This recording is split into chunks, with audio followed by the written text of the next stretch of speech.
Hello. Welcome to more Higurashi.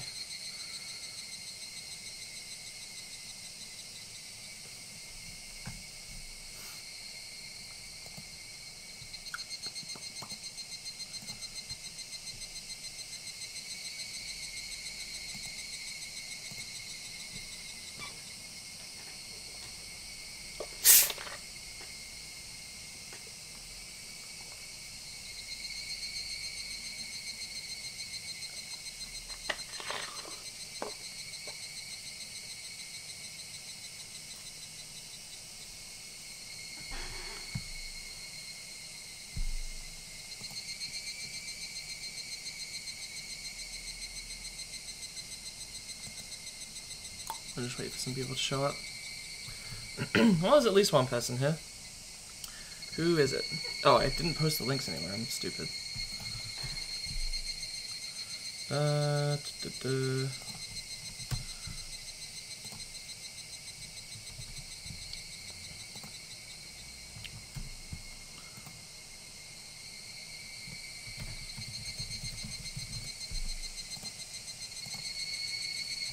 Got done with Banjo Theory? Alright, cool.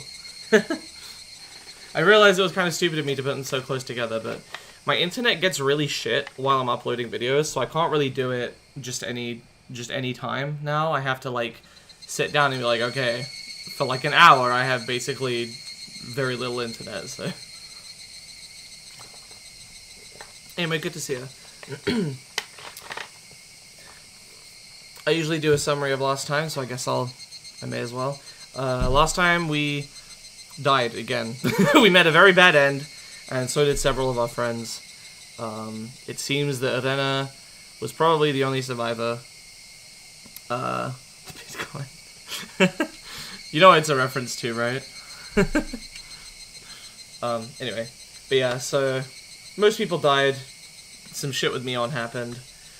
This time, we're gonna see what happens for the second time following a bad end like that. We can probably guess what will happen, but we'll have to wait and see. So let's go ahead and start.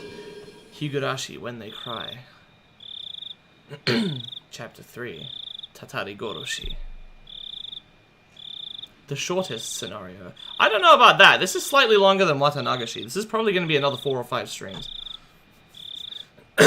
Actually, the shortest scenario is the next one, but anyway. Curse Killing Chapter. Man, curse, or coincidence?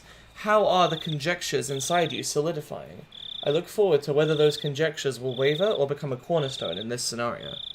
The difficulty is the worst. You will probably not even be able to make conjectures. Not really. It's a picture, I think it's edited, but I'm not sure. It might be real. Of Mario from some comic that was drawn where he's like talking about, you know, taking a bath and the importance of hygiene and stuff. And it's just, don't forget to wash your foreskin. There's an infamous screenshot. Anyway, yeah, creepy children laughing. The snake in the well was happy, for it did not care what was outside the well. The snake in the well was happy, for it had naught to do with what happened outside the well. And you were happy too, for you did not know what happened outside the well. Frederica Berncastel. This is a work of fiction. Any resemblance to actual persons or organizations is entirely coincidental.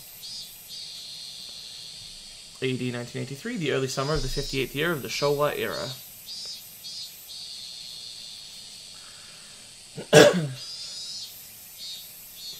It was a very humid day. Not even a slight breeze was blowing. It had been an unpleasant summer, one that wasn't only hot but swelteringly so. This audio is a little bit loud. I think I'm going to turn it down. It's probably going to kick back up when the intro starts anyway, but whatever.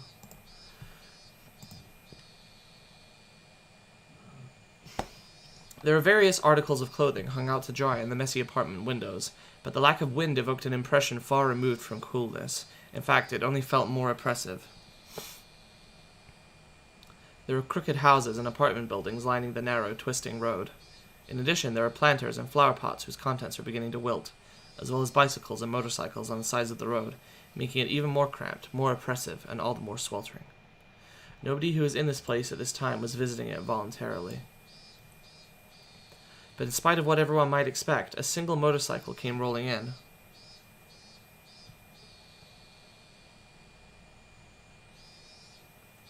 The lone motorcycle, which couldn't be called neat even as flattery, pulled up to a 2-story apartment complex and stopped there. A man, fairly old and wrinkled, stepped off. When the housewife hanging out the laundry noticed him, she called out, "Well, hello there! It's quite hot today again, isn't it?" "Oh, you've got that right. I feel like I'm gonna boil out here. Found some Higurashi memes. Might send them to me on Tumblr." Oh, do you know my Tumblr? I think I have it linked, but go ahead. That reminds me that I wanted to show my own meme, because I made a Tumblr post, like, years ago, when I first watched, well, actually, it wasn't when I first watched anime, it was a while after that. I actually want to show it. Give me a second.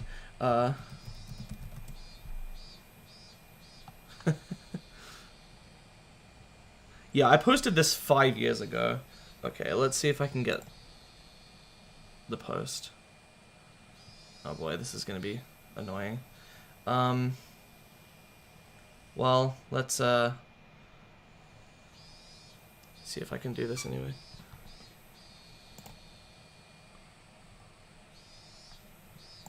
Browser. There we go.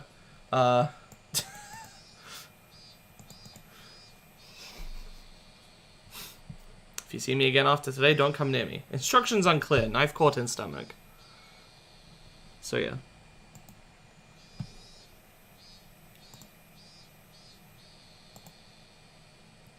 Yeah, go ahead and send me them if you like. There we go, there's the chat window. Okay.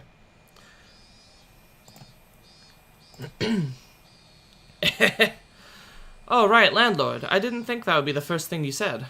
Ah, sorry. The fluorescent lights, right? I completely forgot. No, not that. Don't you smell it? There's a terrible smell about. I've been smelling it since this morning. Wait, what's this? It reeks. Did the sewers get backed up again? Do something about it, landlord. I've had to keep my nose plugged all day long. You still look plenty lovely plugging your nose, my dear. There was an unhygienic drainage channel running behind the apartment. The lattice from which it flowed was stuffed with branches and fallen leaves, and when filth got caught up in them, it created an awful stench in the summertime. Oh! Yeah, I saw that you followed me. I wasn't sure who that was. Okay, fair enough. I'll have a look later. Could you tell the municipal office about it? The drain will end up buried at this rate. Well, yikes. It's completely blocked. It'll start back up if you poke it with a stick. The man crossed the fence over the drainage channel and picked up a filthy drying pole sitting nearby. He must have planned to stick it into the drain and clear it out. Wait, landlord, stop that. If you mix it all strange, if you do that, it'll smell terrible. It smells if it's clogged, and it smells if it's mixed. Which should I choose? He shoved the drying pole into the filth in the lattice. Of course, it did nothing to help the accumulation of waste. Yeah, it's a dead cat. This is the health center's job. Cats and dogs smell awful when they die. A bamboo pole's not going to do much good. Garbage bags, old clothes, they throw all kinds of stuff in there. Is that a duck I see? Well, of course it stinks. The nerve of some people. The drainage channel was already unsanitary. The one with the cage. Okay, I'll have a look. It was already unsanitary. What was a little more garbage at this point? The stream of such imprudent people was never ending, and now this channel had turned into a garbage dump. When he poked the pile of old clothes floating in the sewage, a black cloud of smoke floated out in the water. The two of them grimaced at the terribly bizarre and repulsive sight. Ugh, we've got maggots, huh? Someone must have thrown kitchen waste in. What? Landlord? What's that? What, just more garbage? Landlord, that's... Huh? Eh? Eh!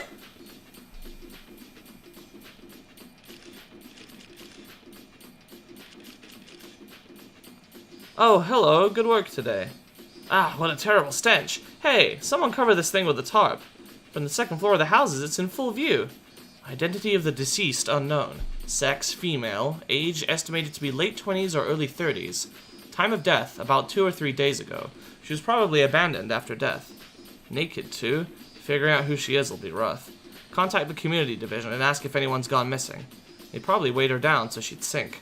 Then the weights came off and she floated to the top. But why in a drainage sewer of all things? Would have been better under an overpass or in the mountains, you know? And it would have been outside our jurisdiction, right? But it looks like they never wanted to hide the corpse at all. Or maybe you're looking at my aunt, even aunt. And a Tumblr link. Okay. I thought I had my Tumblr linked on YouTube as well, but maybe not. Did they do it so she would be found as a warning or something? This slice in her stomach definitely wasn't from a fish eating her. She was cut open and her insides were dragged out. They really made a show out of killing her. Doesn't the Chinese mafia do these sort of traditional punishments? Ask Shige-san in Section 4 if he's had any trouble with Yakuza. Alright, sir. Still, what a terrible way to go. Hey, don't her innards poking out like that look sort of like the salad soba you can get in Kyoto? Maybe if you stuck chopsticks in, noodles will pop out, see? Ugh! Please, give me a break. Her intestines are pulled out and her ears and nose cut off. That's definitely not how I want to go. The fingers are in a bad state, too. There are long nails stuck in all of them, on both hands. What kind of torture was this, anyway?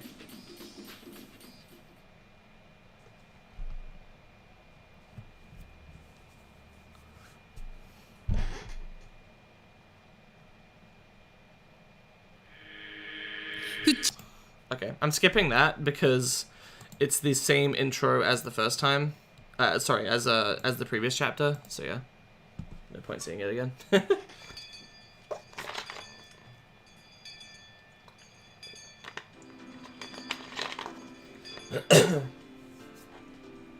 The most relaxing time during the school day? Lunch, for sure. Everyone brought their desks, side by side like always, and we all ate together. Oh my! Mion-san, if I may say, your lunch looks quite appetizing today. Oh, let me actually adjust the voices here. I want them a little quieter.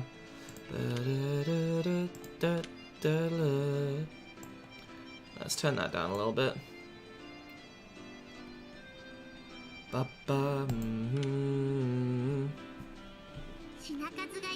There's so many different things. It's wonderful. Satoko and Rika-chan looked at Mion's lunch, shouting gladly. That's true. You might get caught trying to hide it if you take too long. Let's have a look. Whoa! I just packed in some leftovers from last night.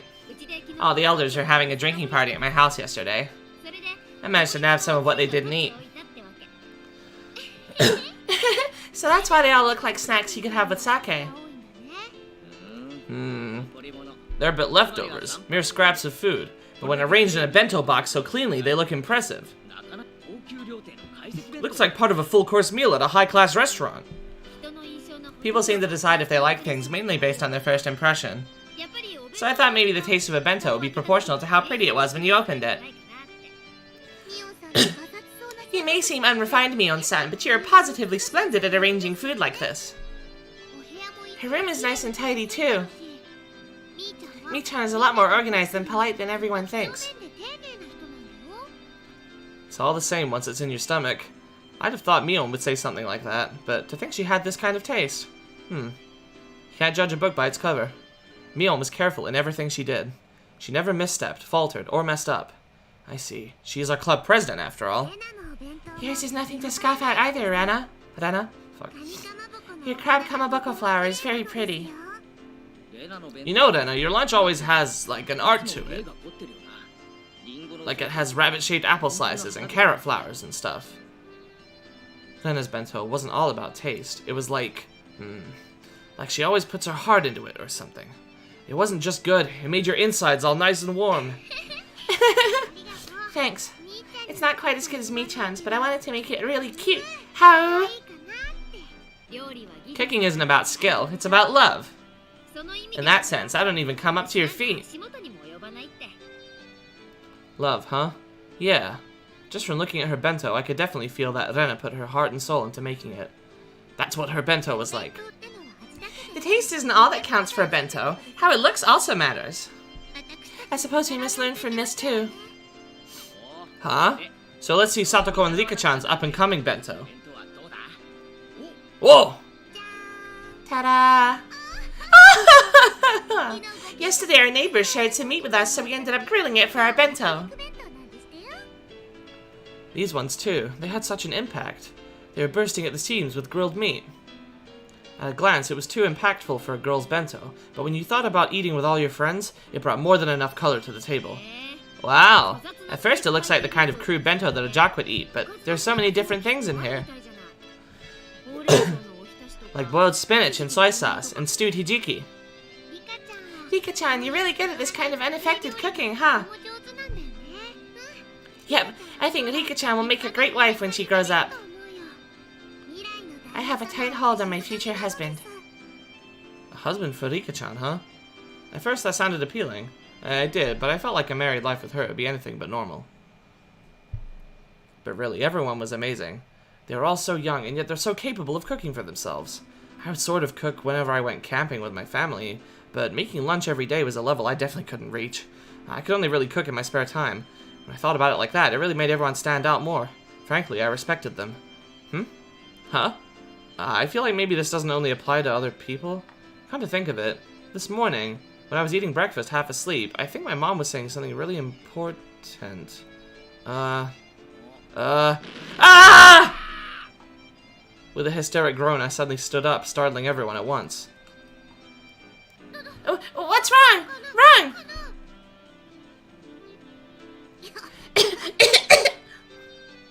You'll make us choke if you shout like that so suddenly, you know.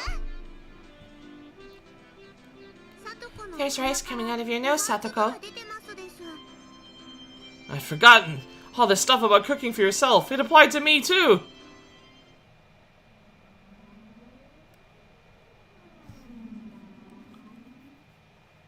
Keiichi, your mom and dad need to go to Tokyo again for business. Yeah. Sleepy.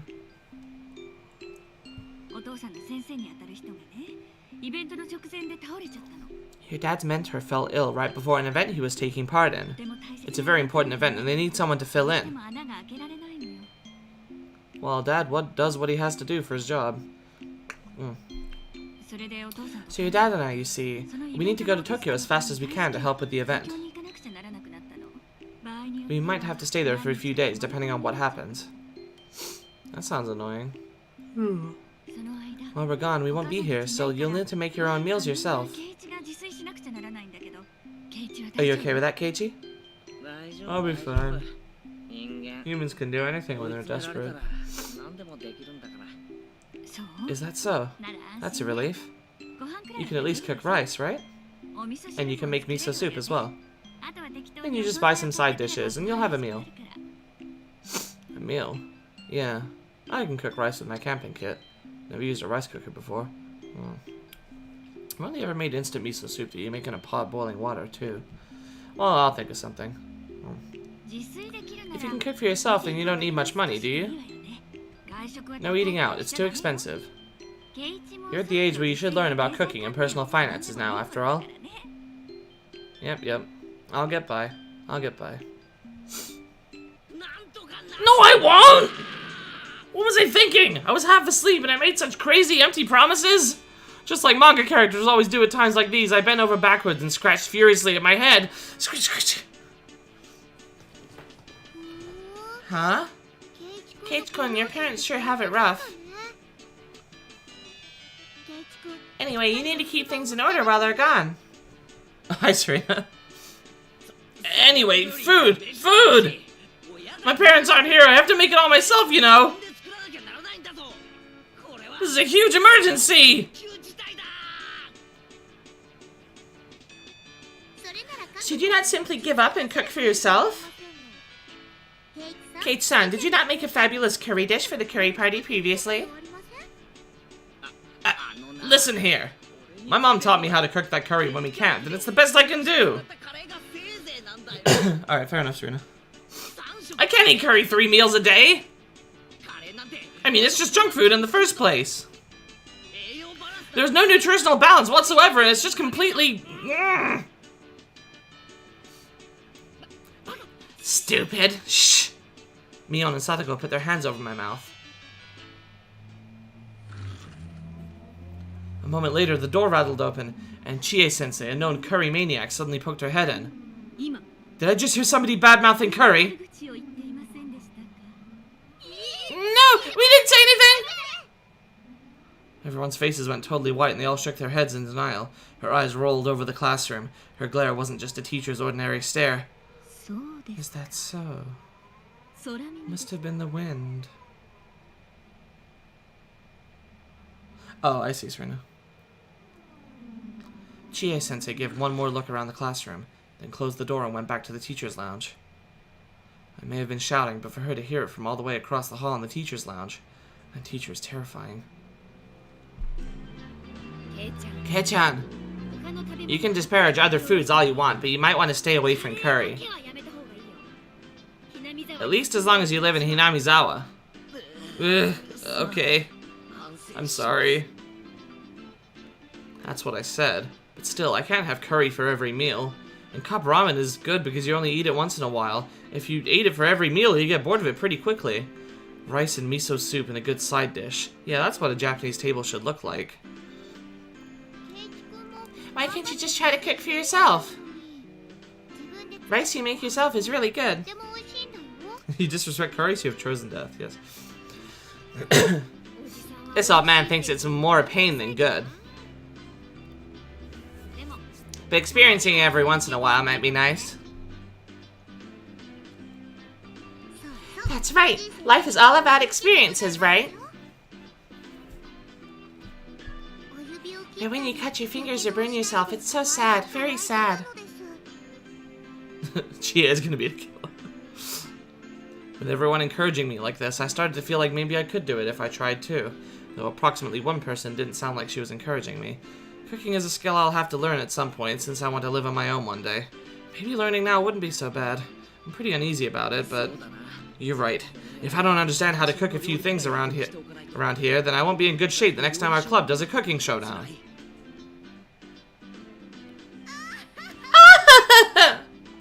You are correct. That clever trick of yours in the last curry contest won't work every time after all.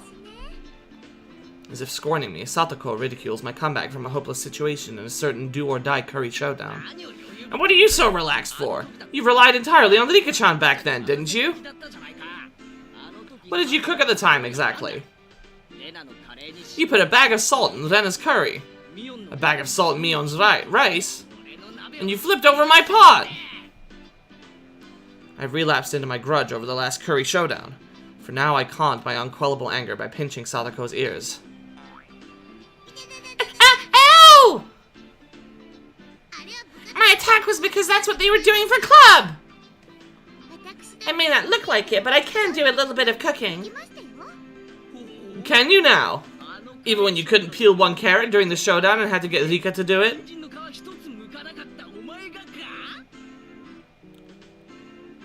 Do I know how to cook? I mean, I don't know what it means to know how to cook, because yes, given a recipe, I can follow it and make the thing. I don't, like, it, depending on what it is, it can be more effort than it's worth, mostly because of the washing up afterwards. That's the part I hate most. But I mean, yeah, I can cook. It's not hard. Like, if you have a recipe, it's basically brain dead. You just do exactly what it tells you to do. Prepare as much as possible in advance, know the timings, like how long you need to do things for, make sure you have everything, and then it's literally just following instructions, like anyone can do it.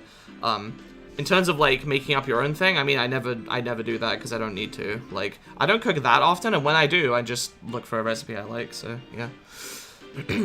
I really started doing it recently when I got home though. At uni, I didn't want to because the kitchen was not clean, and then even if I cleaned it, it would usually get dirty from someone else doing something later, so I just stopped bothering. I've only been cooking since I've been here.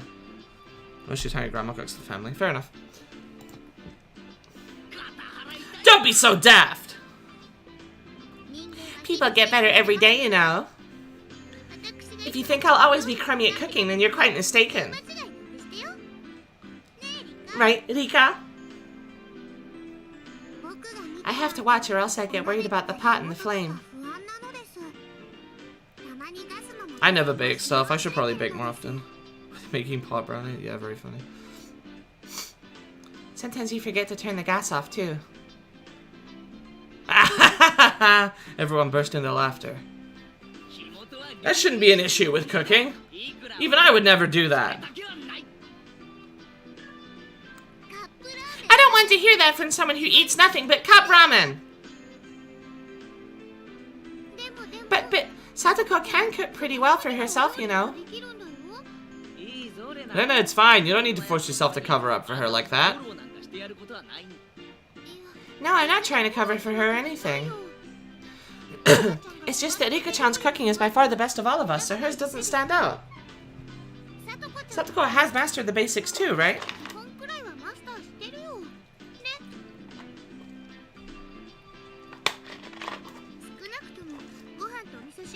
At the very least, I can cook rice and miso soup.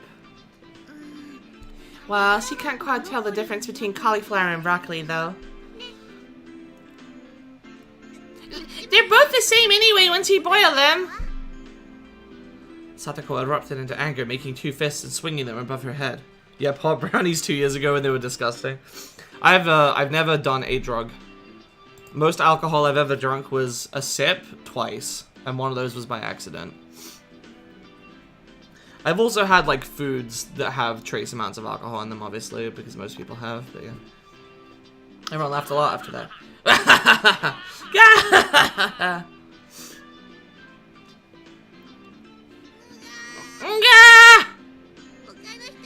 The others don't matter! I cannot stand being laughed at by you, Kate-san! Yes, perhaps I do lag behind everyone else in terms of cooking skill. But at least I'm confident I never lose to you, Satoko. You can't drink because of your medicine? I see. Not to you, at least. What was that? You have the gall to say you're confident? That's what's daft here. I might not seem like a good cook, but I take turns with Rika, you know. Tasted like regular brownies, but with the Brita aftertaste. Fair enough. I can cook just fine for myself, thank you. I see, I see. Good for you for being able to cook. I'll buy some candy for you as a present later. I patted Satoko on the head while I made fun of her. Satoko seemed to know I was making fun of her too, since her face went bright red really quickly, and steam started to pour out like she was a kettle. You don't believe me, do you? Anyway, I can cook far better than you can, Kate-san. I see. Then if you can tell me the difference between cauliflower and broccoli, I'll believe you. The high kicks in slower and stronger. Come on, let's hear it.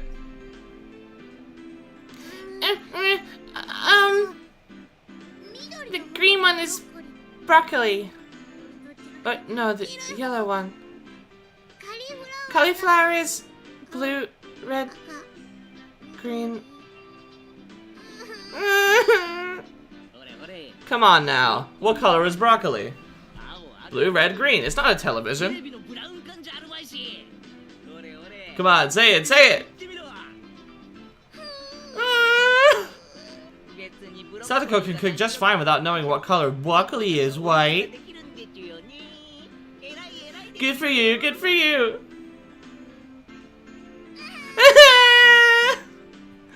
Stupid KG!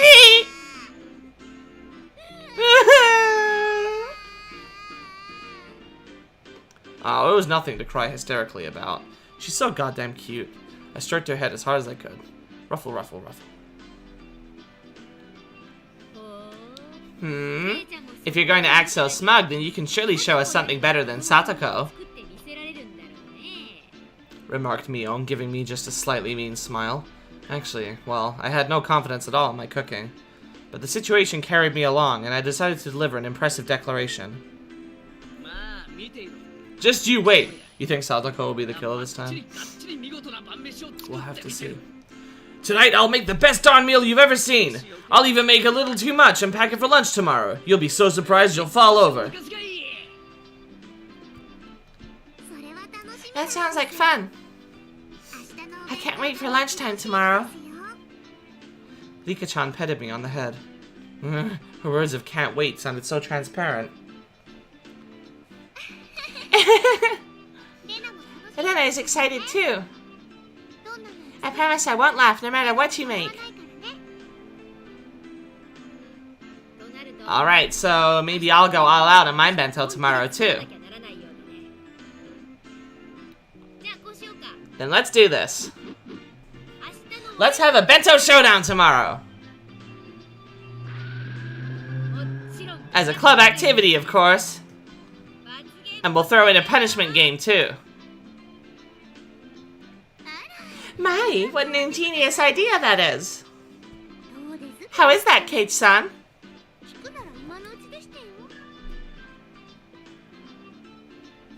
Fair enough. It's not for everyone, I've heard.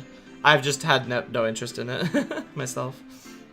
I'll give you one... How is that, Kate-san? I'll give you one chance to back down. Satoko wiped her tears and snarled at me as if this were her chance to turn things around. Maybe this is bad? I feel like maybe the conversation is getting pretty out of hand. Oh, if I apologize, now's my chance? But what came out of my Keiichi Maebara's mouth was a statement so reckless it even frightened me. Yeah! You're on! My bento tomorrow will knock you right out of your shoes! Ah! Everyone raised their voices in surprise at my bold, confident reply. Ah! Now I've done it! What have I done? I'm so irresponsible. Fair enough. Yeah, I mean it. Like, I've never drunk. There's like the 2 sips that I mentioned. Both of them were a long time ago. So, Mion-san? What sort of fantastic punishment game will we have to play if we lose? Satoko grinned fearlessly, as if to say that it was already decided I'd be playing said fantastic punishment game. Let's see. Okay, how about this? Whoever loses tomorrow's bento showdown, during lunch break tomorrow, has to go up to Chie-sensei as she's eating in the teacher's lounge, and say bad things about curry! Because you have migraines, I see. Mi-chan! That's... How terrifying! Everyone went pale and gasped at how truly terrifying the punishment game was. Chie-sensei is such a maniac about curry that she'd risk her life for it. And to go up to her and start saying bad things about curry? What kind of fate would await us? Just trying to imagine it was scary. And as everyone looked blankly amazed at the terrifying punishment game, Rika-chan spoke. Tomorrow's contest will be decided by skill. Then and Mion and Satoko, everyone nodded deeply in agreement. Although Kate-san's problem might be his own dinner tonight rather than tomorrow's bento.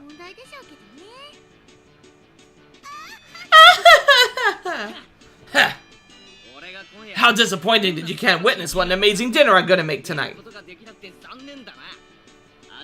I'll let you have a glimpse of it in my bento tomorrow, so look forward to it. That is quite a lot of grandstanding. You do know what will happen if you come to us with something terrible, right? I just can't wait. How much trouble you'll be in with Chie-sensei tomorrow, Satoko.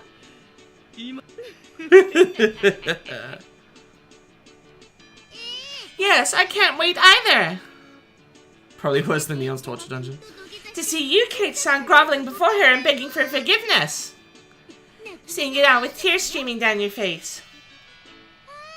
Yes, I can just see it now. What was that?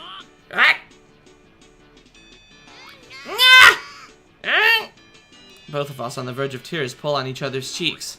Stretch.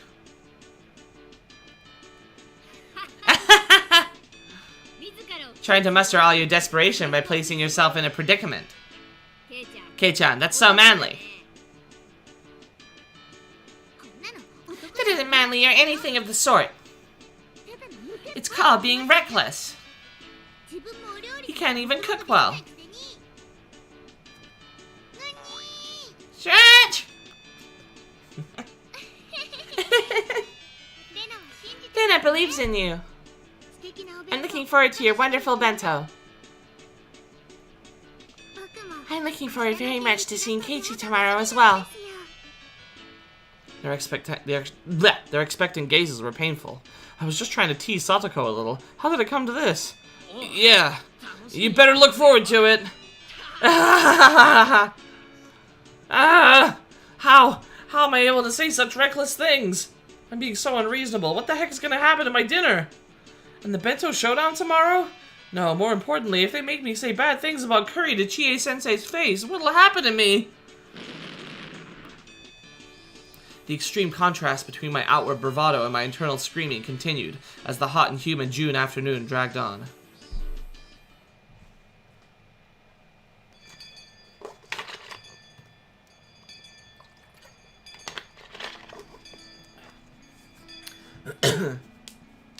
That entire day, up until school was over, the whole time, my meal tonight and my bento tomorrow were the only things on my mind. Now that I thought about it, you might be able to cheap it out, but it made Mom seem amazing for planning 3 meals every day of the year. I've complained before about having the same meal in a row once in a while, but now I know how rude that was. More importantly, what am I going to do about the punishment game tomorrow? And besides that, what am I going to eat tonight? Keiichi-kun! Keiichi-kun? Huh? Oh, sorry. I was just thinking about stuff. About what to make tonight? Or about the bento showdown tomorrow? She hit the mark and I couldn't find anything to say. My facial expression made obvious the fact that she hit the mark. For tomorrow's showdown, I think that if you do your best to make a bento, you'll be fine. There's nothing superior to a bento you tried really hard to make all by yourself. Tomorrow's showdown is one thing, but what about dinner tonight? I might suddenly get food poisoning. I couldn't make any more bluffs. I exaggeratedly drooped my shoulders and heaved a sigh from the bottom of my gut. Adana laughed in a shrill way when she saw me do that. Keiichi-kun, you don't have any confidence in your cooking at all, do you? So I've been found out. Ugh. If it looks like you can't do it no matter how hard you try, you can always give Adana a call. Really? But only if you try really hard first, okay? You can't rely on others without first struggling yourself. Adana seemed naive, but sometimes she was instructive. She didn't just spoil people unconditionally. Adana always seemed like an adult at these moments. If I absolutely can't do it, I'll call you. Though the chances are extremely high. Go for it! Yay! You're grandstanding so much to Satoko-chan that you have to try your best. Hey, about Satoko. How good is she at cooking?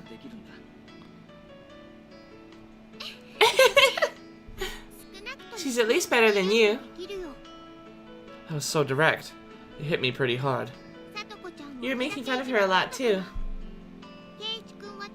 Maybe you should have to struggle just a little, huh? Rena, you're pretty mean. Rena isn't all cute, You buy some pre-made stuff? With how anime this is, they'd probably be able to tell somehow. Now that I provoked Satoko that much, I couldn't just make some crummy bento. I can't believe how loose-lipped I am. Okay, bye! Good luck! On the cooking. Show everyone that you can do it if you really try. Yeah. I waved my hand absently in response. Leaving me with words of encouragement and a few pieces of super beginner advice, Adana disappeared past the trees.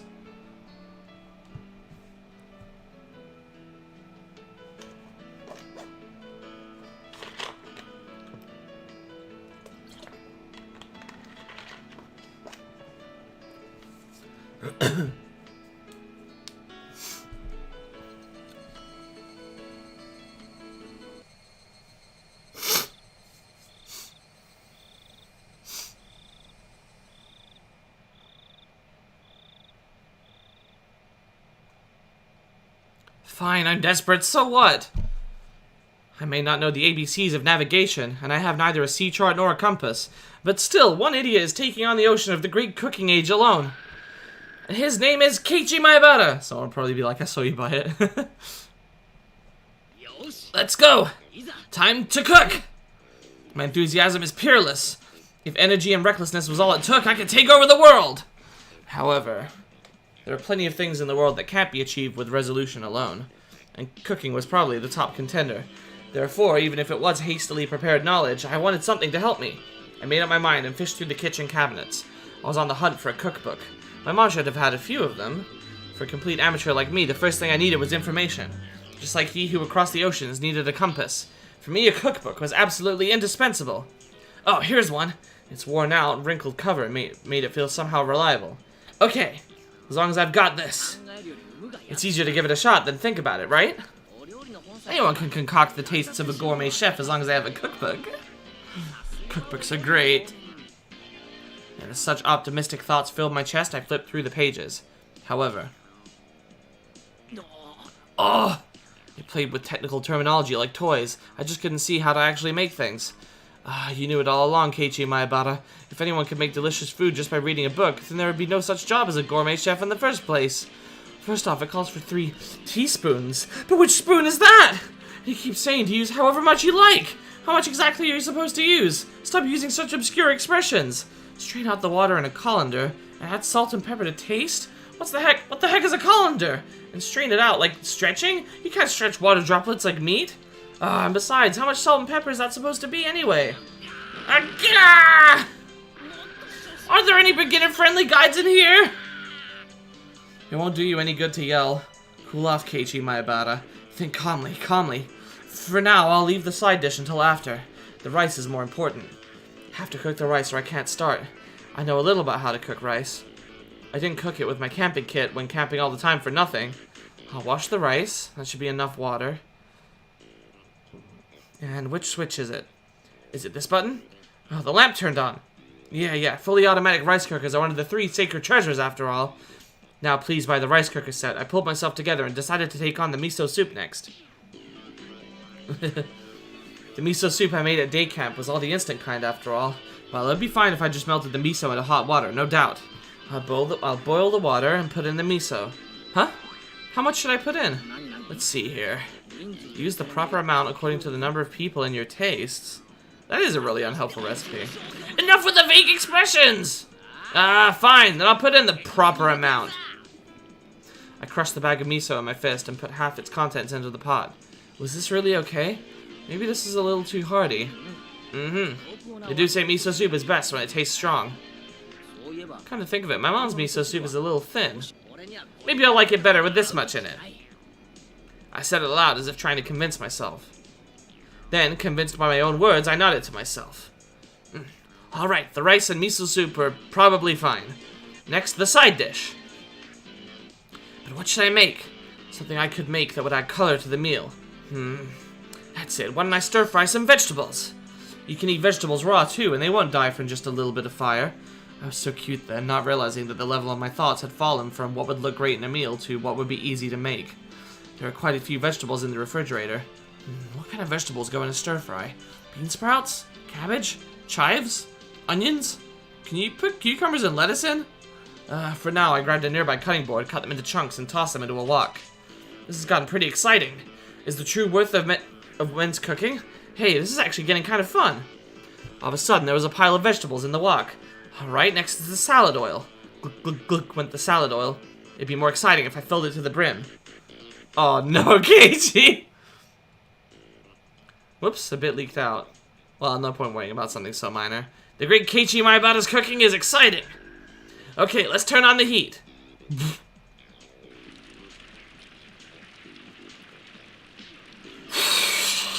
The salad oil filling the wok to the brim caught fire, and flames reached up to the sky.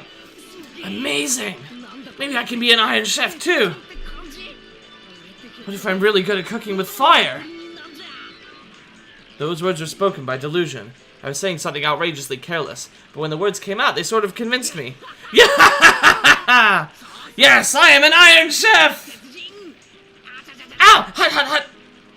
Right as the crazy pillar of flame started to burn the ceiling, I finally realized that the fabulous cooking before my eyes had culminated into an actually life-threatening disaster. Wait, what? Could I have been doing something insane? The force of the flame grew stronger and stronger. Wait, what? What? Gah! What in the world are you doing? You must stop the flames this instant! Thwack! Somebody forcibly struck me in the back of the head. When I turned around to see what was going on, to my surprise, I saw Satoko and Rika-chan there. Eh? Satoko? Rika-chan? As I stood in wonder at their unexpected entrance, Satoko shoved me out of the way and turned off the gas. Awesomeness confirmed. Then Rika-chan got a towel, soaked it in water, spread it out, and placed it over the pot. She continued to soak more towels and put a second on, then a third. Once a whole bunch were piled on, the fire finally stopped. All of it had happened in a few moments. Having avoided a huge fire by a hair's breadth, the three of us gasped for air. Wait, what are you doing in my house? You're trespassing on private property! Yes, well, Kate-san, you've been caught red-handed in the act of arson! It was just about to turn into a huge building fire, wasn't it? It would be very, very sad if KT was homeless after this. And after pretending to be an Iron Chef, I finally began to take in the situation. So, that was really about to set the house on fire? Is that not obvious? Just look at it. The ceiling is all sooty, is it not? Chimneys are the only things that should be sooty. Satoko was seriously mad at me. Maybe they saved my life. According to what they said, I was so absorbed in my fiery cooking that I hadn't noticed when Satoko and Rika-chan rang the doorbell. But they could tell someone was home, so they came in to check. Thank goodness they did. If Satoko and I hadn't come, the fire engines would have been going wee-oo right now. Ooh, nano desu. Kate-san, do you understand now how serious this was? At some point, I'd sat down on my knees as I listened obediently. I'm sorry. You two saved my life. We thought we'd come and see what a fabulous dinner you made. But as we thought, it's a mess. At this rate, we won't even need to look at your bento. You're mean. So you and Rika-chan came all this way just to see what I'd make for dinner? Us being mean saved your house and your life. Is that not something to take to heart? Yes, I'm sorry, Satoko-san. Cute how... At this point, having shown them such a disaster, I couldn't exactly make any more bluffs. I completely surrendered. And yet you tried really hard on the curry. Where did the Kate-san from back then go? Jeez. I had all our underclassmen help me then, and just borrowed entire pots from the other teams. I didn't really cook anything.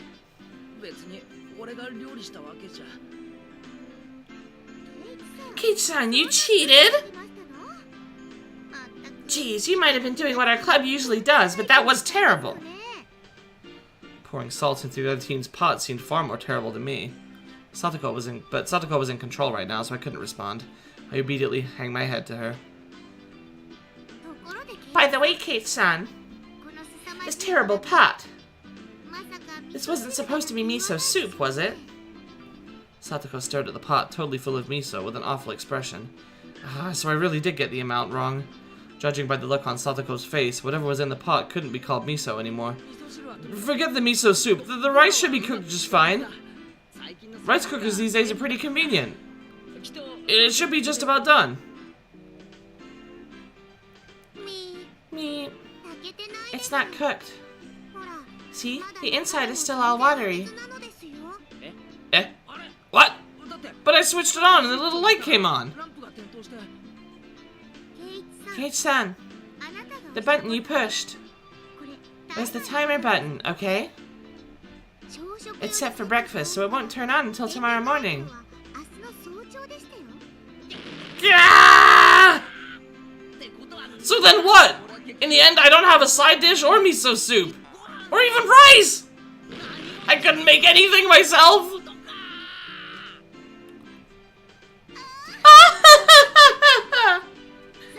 It serves you right. So, have you finally realized your place? Come, admit it. Say it. I, Keiichi Maebara, am all bark and a much cremier cook than Satoko Hojo-san. I've better than a crummier cook than Satoko! I beg your forgiveness! I fainted in agony. Rika-chan patted my head, satisfied at the sight, and Satoko laughed loudly in triumph. Ah, I've completely lost! In the end, I talked big, but couldn't make a single dish adequately. At this rate, I'll go without dinner.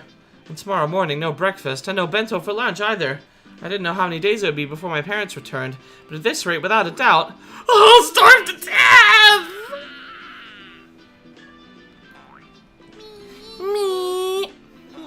Of course, I'll have no bento tomorrow either. Me. And I'm sure to get the punishment game tomorrow. Ah! Me. Rika-chan kept on patting my head with a smile on her face that couldn't possibly get any bigger. Satoko, completely appalled at how unsightly I looked, heaved a heavy sigh. Adult men are just so pathetic, aren't they? Come on. Please, move yourself out of the way. I'm 14. As I sobbed like a girl, Satoko, displeased, brushed me aside, dumped the remains of the miso soup into the sink tidy, and then began to rinse out the pot. Don't worry about it, Satoko. I can at least clean up after my own mess. I couldn't have Satoko clean up the cooking utensils I made a mess of, but when I tried to stop her, Rika-chan pulled on my clothes. Keiichi, you can just be silent and watch. She grinned as she said it. The mute is really cute. Be quiet and watch. What are you saying, Rika-chan? She meant just what she said. Keiichi-san, just be quiet and leave this to me. Satoko turned around and declared, seeming bothered. As if to say that amateurs should keep their hands off. Her annoyed expression was a little scary. Leave what to you? Satoko didn't answer. Instead, she spun back around and began to rifle through the pots in the refrigerator. Hey, wait! Don't mess with them too much. If you turn the place inside out, my mom might get mad at me later. Would you just be quiet already? Men aren't supposed to enter the kitchen. Rika! Aye, aye, sir. Satoko snapped her fingers, and Rika-chan got on her tiptoes, grabbed me by the back of my neck, and started dragging me away. Ah! Leaving Satoko alone in the kitchen, Rika-chan dragged me back into the living room. Hey, stop! Rika-chan! Let me go already! If we leave it to Satoko, the kitchen will be a disaster!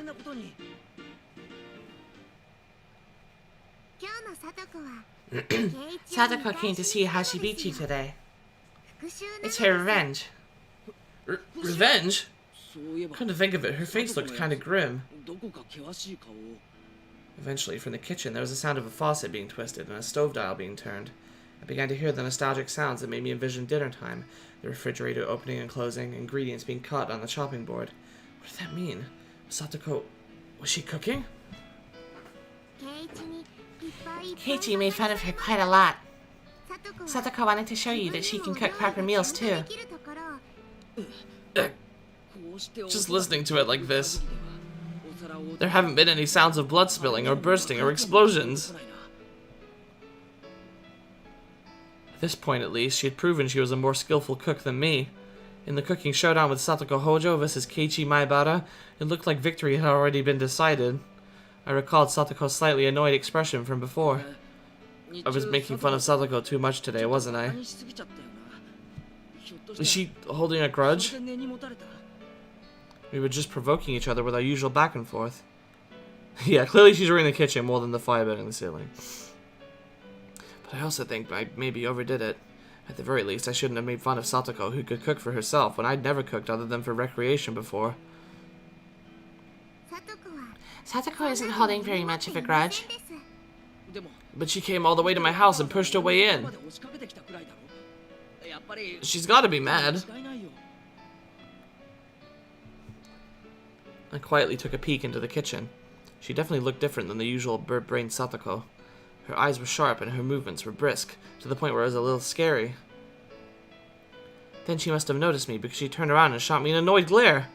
I cringed in fear and hastily pulled my head back out. She's mad! She's totally mad! How will she take revenge on me?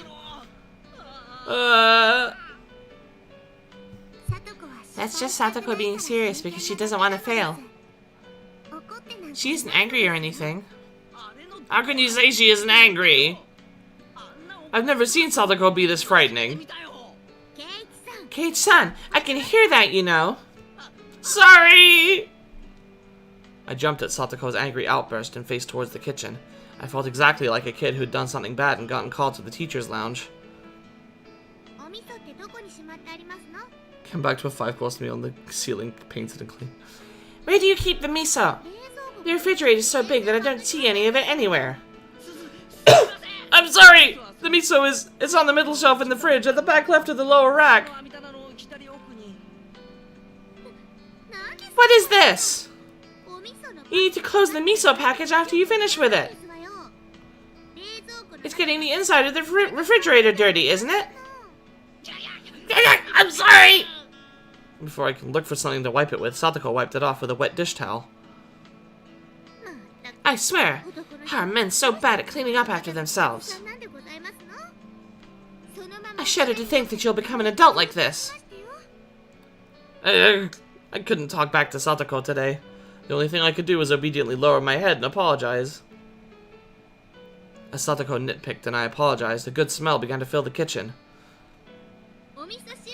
This is how you prepare the miso for the soup. You scoop a little out with the ladle and break it up with chopsticks. It's important to add a little at a time and keep tasting it. Dumping the entire thing into the pot is absolutely outrageous. I'm sorry! To be fair, the fucking recipe did not specify any of this. They just, like, add the right amount. Like, that's a fucking shit recipe. I never paid attention in home ec class! You're pathetic. I swear. Men. I cowered at her annoyed-sounding muttering, but looking at her like this, she seemed quite good at cooking. It had just been overshadowed by Rena's and Rika-chan's artistic abilities. Satoko's skills were clearly enough to get passing marks. Hey, if you have time to zone out like that, then you can go set the table. Rika and I will be eating too, so set 3 places. On it!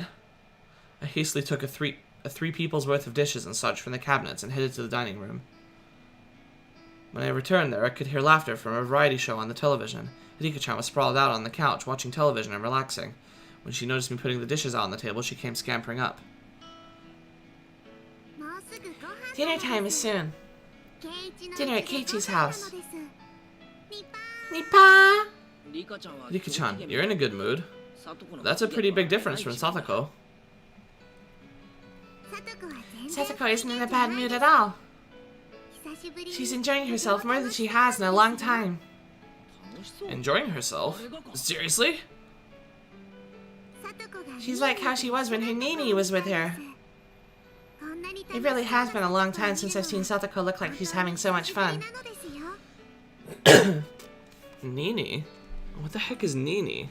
Is it a sound cats make? Nini means brother. Satoko's older brother. Satoko's older brother. He's named Satoshi. Haven't you heard his name before? Satoshi. Satoshi Hojo? Maybe I have, maybe I haven't. At least he didn't go to our school. Satoshi, huh? Satoko's older brother. That's the first time I've heard of him. She had a brother, huh? I didn't know that. She does have one. Saying that, Rika-chan grinned even more brightly and went, Nipa! Again. When Satoko was with Satoshi, she always looked like she was having fun, just like this.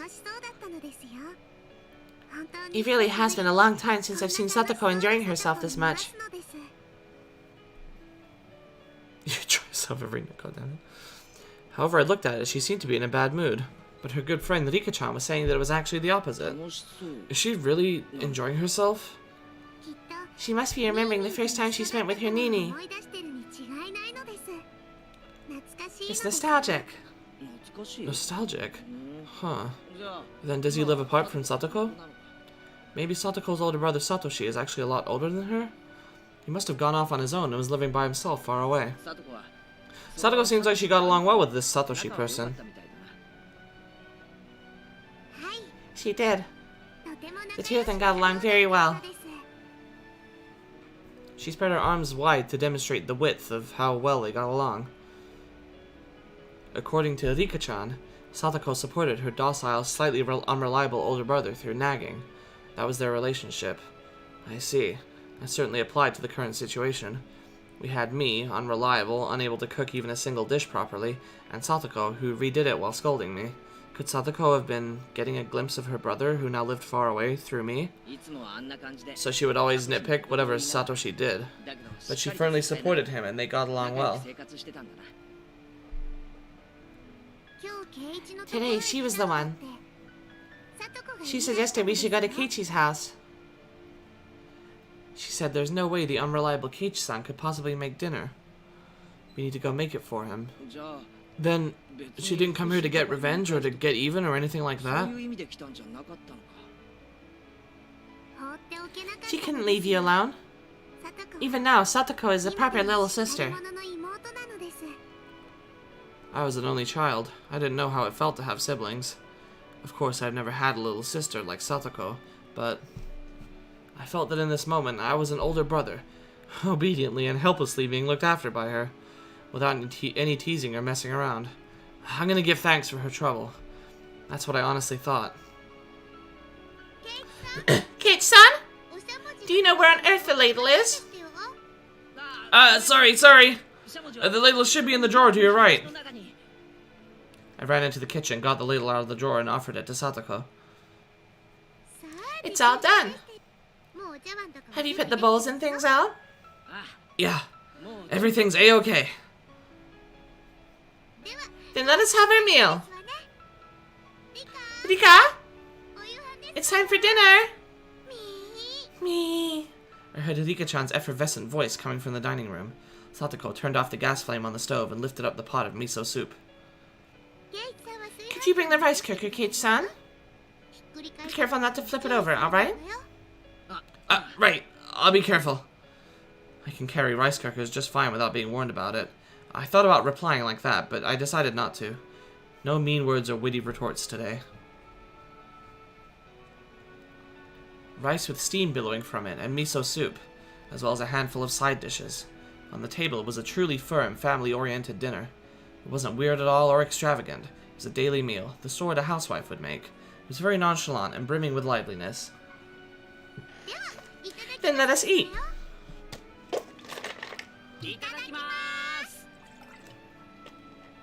Thank you for the food. At Satoko's command, Rika-chan and I both thanked her in a loud voice. I made light of you, Satoko. You've beaten me soundly. Do you have a better opinion of me now? I may still not be as good as Rika or Rena-san, but I can cook far better than the helpless Keiichi-san. Yeah, I know better now. After I honestly admitted my defeat, Satoko's expression finally softened, and she laughed with her normally loud and cheerful voice. Oh, the rice is cooked really well.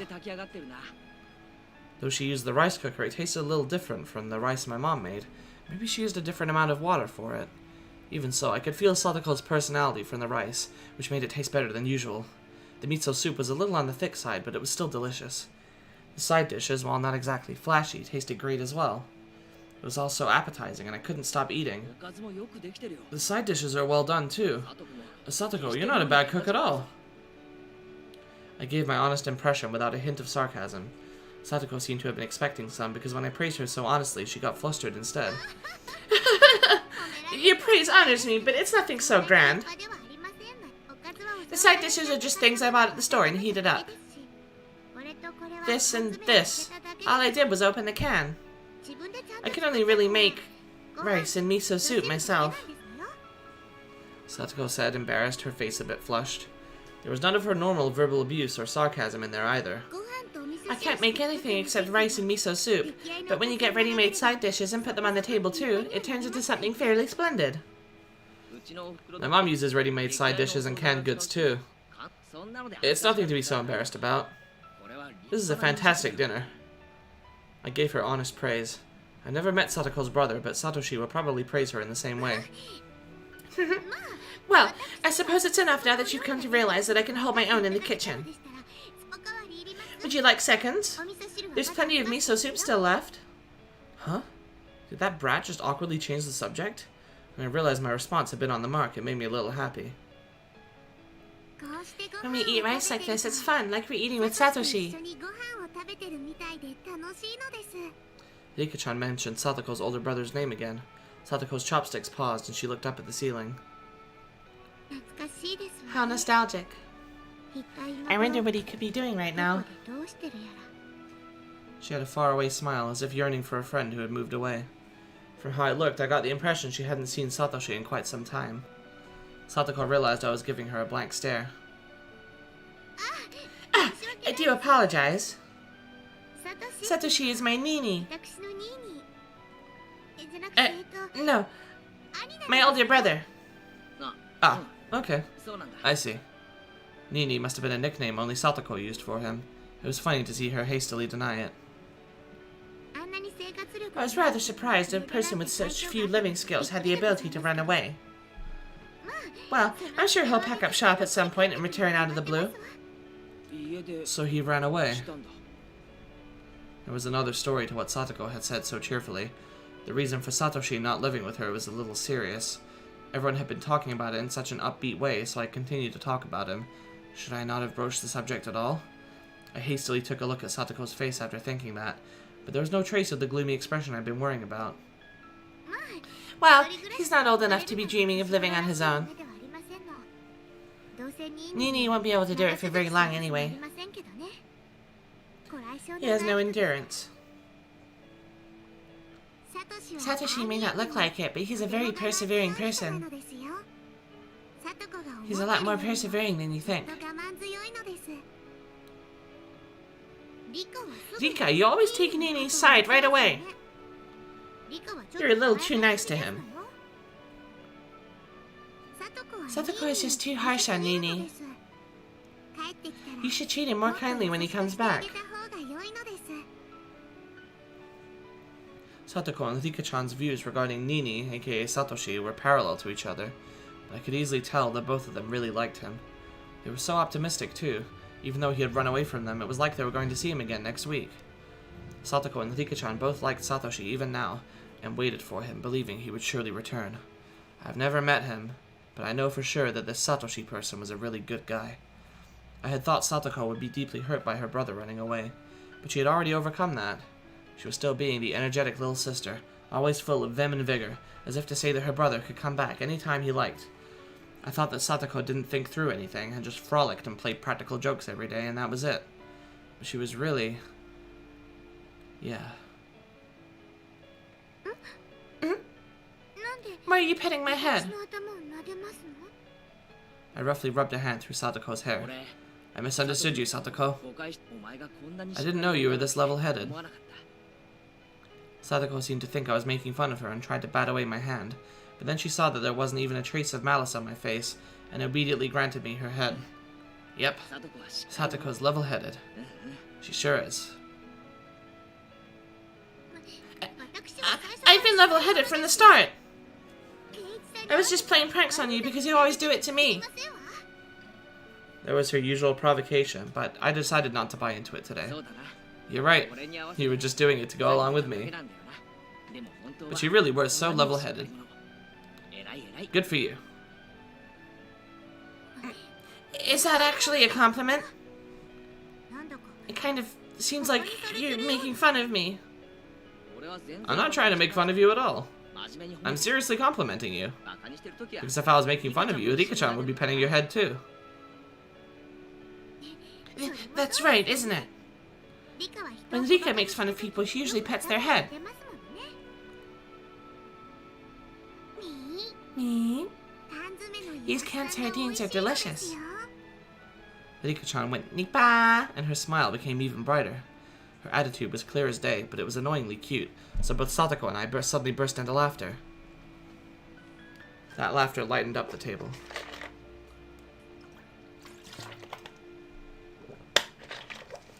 The table itself is so dull and simple that I never even thought people could be laughing like this around it. And then, I finally came to realize something really obvious. Dinner is better if you're laughing while you're eating, huh? Of course it is.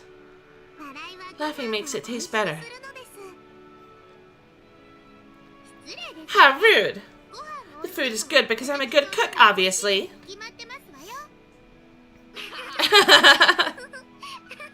This harmonious moment, this happy circle. It was completely different than spending time with my family, but still somehow nostalgic. Satoko, do you want to see Nini? I didn't see Nini. Call him my brother, please. Hey, wait, you've been saying Nini this, Nini that this whole time. I grinned wryly and decided to just call him brother like she told me to. Satoko, do you want to see your brother? Hidika-chan stopped eating, then looked back and forth between my face and Satoko's. Satoko was smiling. She looked like she was trying to choose her words.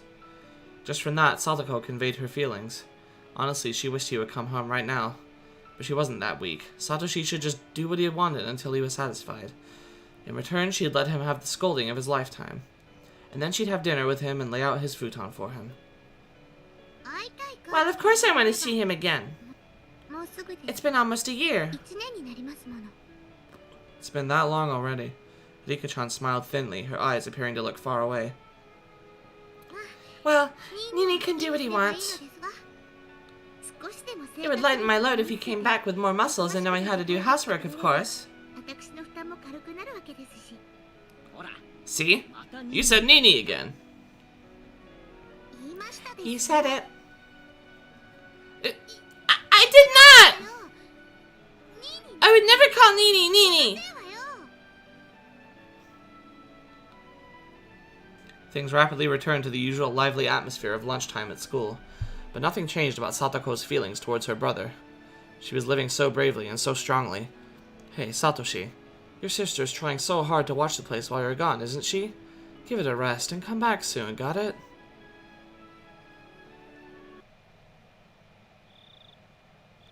Satoko, it's time to clean up or else you'll get sleepy.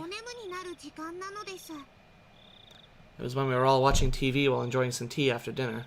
Rika-chan let out a big yawn and then spoke. Satoko and I both looked at the clock and noticed how late it had gotten. No, perhaps we both realized it already. We just didn't want this warm moment to end. Maybe we didn't want to say anything. Oh, this will not do! I still haven't washed the dishes yet. Don't worry about it. I can do that much at least. You made a great dinner, so I can't let you do the dishes too. Oh, interesting.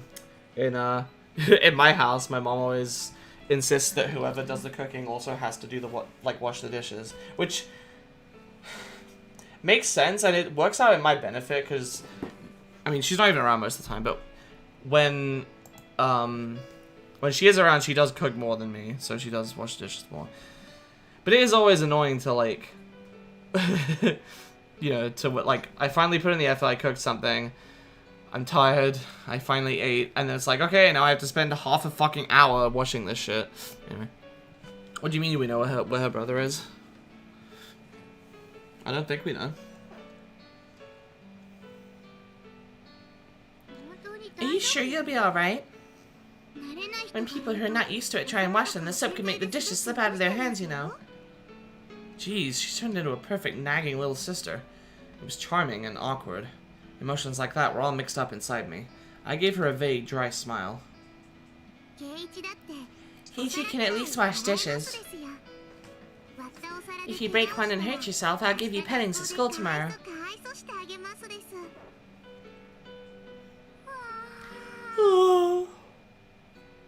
Rika-chan yawned again, so wide you could see her molars.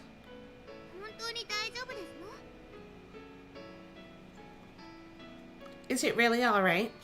Keiichi-san's pretty unreliable despite how he looks. Give me a break. Looks like Keiichi's approval ratings have plummeted in Satoko's mind. Don't worry, I'll clean those dishes up, no problem. So don't worry about it and go home. Actually, at this hour, I can't let you two go home by yourselves.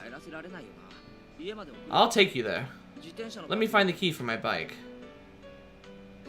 Once you've taken us home, kindsa will be the one going home by himself. You'll be in big trouble if you get lost on the roads at night and end up in Takatsudo. There's no houses or lights out there at all. I was trying to worry about them going home, but I didn't think they'd be worried about me getting lost. There was no mention of finding Satoshi's body in there. I don't think that there was really many mentions of Satoshi in the last chapter in general, actually.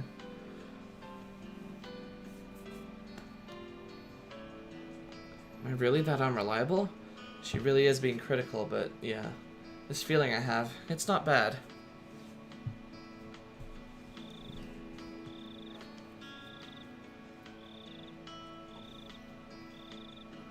So I ended up not needing to escort them. I saw off Satoko and Rika-chan to the gate. Thanks a lot for today. Thanks to you, I got a good cultural dinner. If Satoko hadn't come, Kichi would be growling and yowling right now.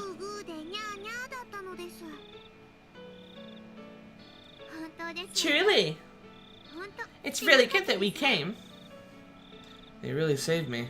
I gave them another bow filled with gratitude. Oh, yes. I put the rice and side dishes into a container, so use that for your bento tomorrow. And for breakfast, you can eat some bread and jam. Strawberry jam and peanut butter are in your refrigerator on the middle shelf to the right. Cocoa powder, too, is in the upper right door of the cupboard. I know all that. You don't have to go into detail. I was about to say that, but I decided to humbly listen to her.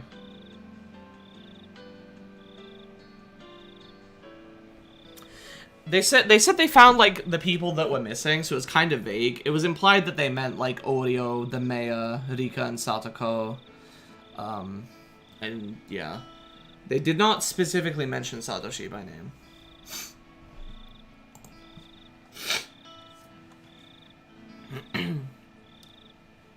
It was then that I finally realized that Satoko, who had appeared to be in a bad mood, was in fact in a great one, just like Rika-chan had said.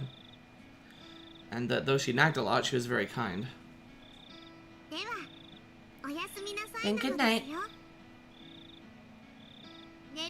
Make sure to brush your teeth before you go to bed. You have to do it for at least 5 minutes. 5 minutes? Jesus. I got it, Satoko. I'll brush my teeth and make breakfast for tomorrow. And I'll be sure not to forget the bento. You need to wake up earlier than usual, or you won't be able to get your breakfast or bento ready, got it? If you like, I can give you a call a little earlier to wake you up instead of using your alarm clock. You don't have to go that far. I'll set my alarm clock to wake me up a little early.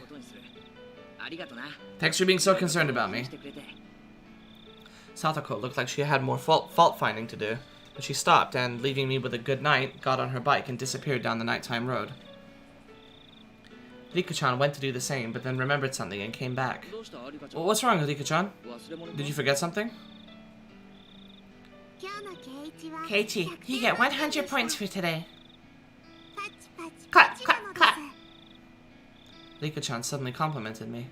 She clapped her small hands. What was she on about? I didn't do anything worthy of praise, did I?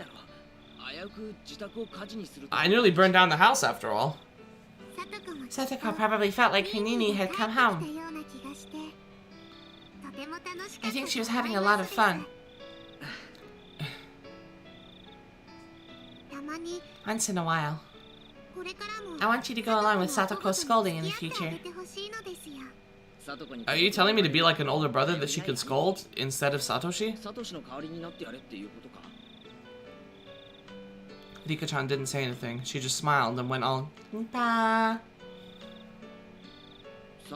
This Satoshi person, he has such a great little sister, so what was he unhappy about? If I were Satoshi, I would have never run away from home. Satoshi had his own circumstances. I'm sure. I didn't know what he was unhappy with, but whatever the reason, it was no excuse for abandoning Satoko. I hope he comes back soon. I probably can't play the role of her actual Nini forever, you know? It's okay. You were just like Satoshi today. Please do it again sometime. If that's what would make Satoko happy, I'd take on this easy role whenever I needed to. Rika! Satoko stopped her bike under a distant exterior light and called out to her friend, who wasn't coming no matter how long she waited. Okay, I have to go. Good night. Yeah, night. I can't replace Satoshi, but Keiichi could do it. That's one less piece of baggage I need to shoulder. Leaving me with that, Rika-chan sped off on her bike. She rode up next to Satoko, and then the two of them disappeared in the blink of an eye. Satoshi, seriously, come back soon, got it? If you come home really late, I'll punch you right in the nose. Let's try our best until that day comes, Satoko. Even if I could no longer hear the sounds of their bicycles, I stood there for a while, seeing them off.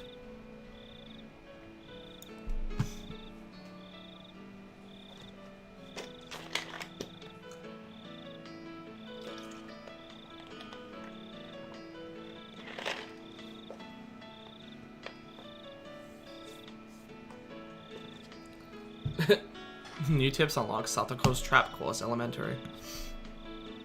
Achievement unlocked, you're on fire. Okay, let's have a look. I know one thing for sure. Satoko could fend off an entire army division by holding up in this mountain. I know all about it. Satoko was appointed to the special forces of that one country where she served as an instructor training on traps. Stop saying weird things! Somebody help me! You have a feeling Rika knows where he is, but let's not assume anything just yet. Fair enough. How did it come to this? What traps did we fall for, and how did we fall for them? Mion was caught in a profusely thin pitfall she couldn't escape from, and only her head was poking above the ground. Lena's head was completely covered by a tin bucket. She was squirming around in a vain attempt to remove it. Either of these really were funny, but that's where it ended. At least they had their feet on the ground. Kei-chan, what about you? Think you can get out of that? Hurry up and get out so you can save this old man! You're the one who should be breaking out and saving me, Mion!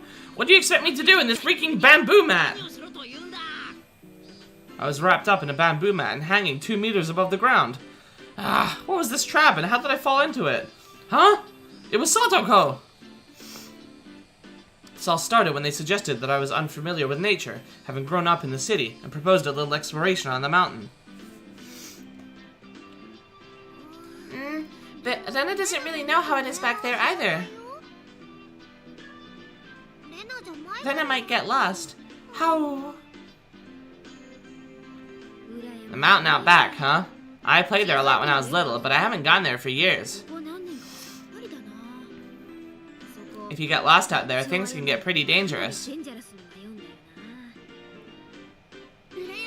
can leave the mountain to us. The whole thing is our playground. Isn't that right, Rika? Me? Oh, I see.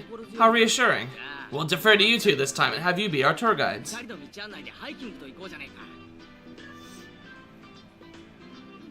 Wait, Keiichi-kun, the summer vacation guidebook says not to play on the mountain because you'll get lost.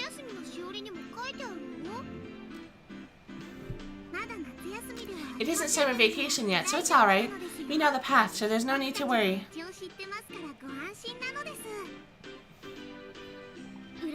The mountain has always been our playground. Our backyard.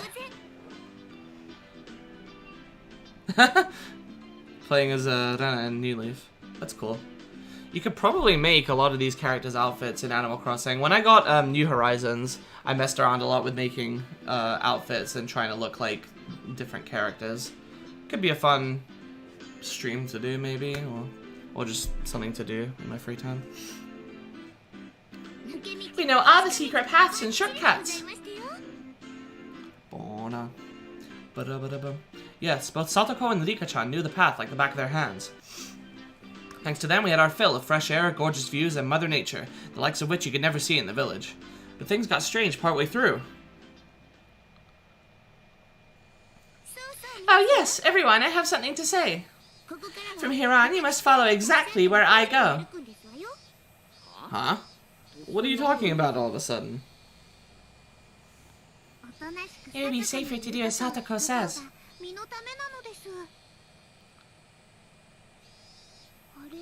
Oh my. Hey Mishan, look at this. What is it? Should I pull it? Should I?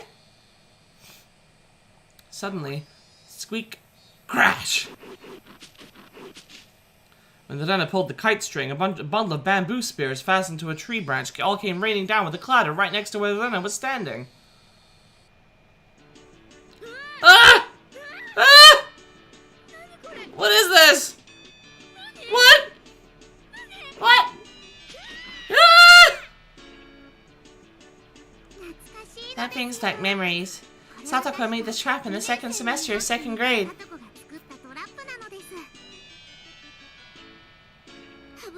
That was a close one. The tips of the spears are covered in dog poop, so if one of them hurts you, the wounds will start to fester. Jesus fucking Christ, did you serve in Vietnam?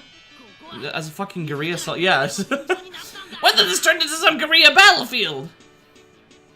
According to Satoko and Rika-chan, earlier in elementary school, Satoko had been on a trap making crays and set them up along every inch of this mountain.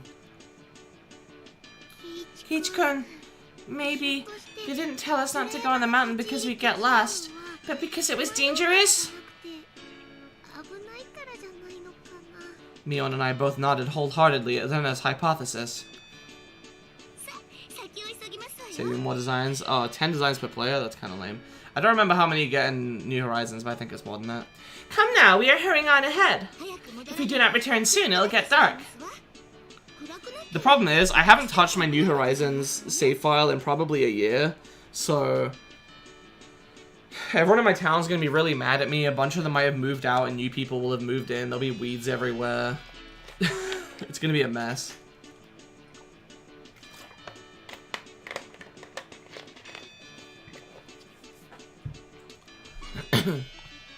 But you're the one who brought us to this crazy mountain. Why was an average, healthy Japanese boy like me being forced to deal with life-threatening booby traps? And then, the very moment Satoko and Rika-chan got just out of sight was when the three of us all got caught in nice little traps together. Someone get me out! I have to go to the bathroom! Never mind that! Somebody get the bucket off me! I can't see in front of me! This can't move out without permission in New Horizons? Oh, okay. Wait, don't struggle around so much. I can see your panties. You saw? You saw? Kiichi-kun, you saw? Smash, crash, smash, crash, smash, crash, bash. Of course you can see them. You may be in a bucket, but you can definitely... Ah! You want to buy a Switch for New Horizons, but you haven't yet? Yeah, God! Ah! Bucket Runner was using me as a sandbag, and Mion was crying. You can't get out of the pitfall? How sad, how sad. Geez, didn't I already tell you all? You weren't supposed to leave my side. I finally had an epiphany. Satoko had been so bent on taking everyone out to the mountain because she wanted to brag about all the traps she'd set up here over the years. You could have stopped just at showing them to us. I didn't need to experience how it felt firsthand. Rika-chan pets our three heads in sequence in an incredibly satisfied mood.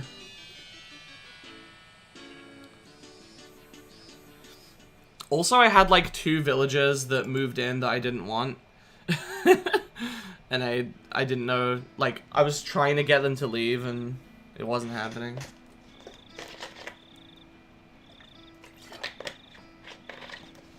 Maybe I could pick up that game and do like some cleanup there. Anyway, let's save. I don't think this room will be super long. I think I'll do like one more chapter, unless it's super short. I have a feeling I know what this chapter is though. Okay. Anyway, lunchtime has finally arrived. Mion gleefully announced the beginning of lunch. Lunchtime at last. Someone here will have to play the punishment game, yes?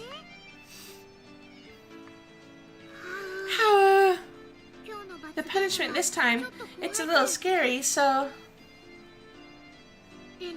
Sorry, but Elena went all out on making her bento. In Lena's case, I don't think she'd lose even if she wasn't taking it seriously. We tried our hardest too. Satoko and Rika-chan made separate lunches today. Usually you have the same bento, but that won't do for the showdown today, will it? Yes. It's quite alright. Rika and I made sure to take separate ones. Wow! Satoko and Rika-chan both tried really hard. How exciting! What's a little surprising is that Kei-chan was able to make a bento. Good job, Kei-chan. Looks like you really can do it if you try. I scratched my head and gave her a dry smile. My bento today had been made entirely by Satoko last night. It had none of my personality, so there wasn't anything there that they could praise me for. What does Kei-kun's bento look like? Haru! I just can't wait to see! Don't expect too much. It's just the leftover rice and side dishes from last night. Leftovers are the foundation of bentos.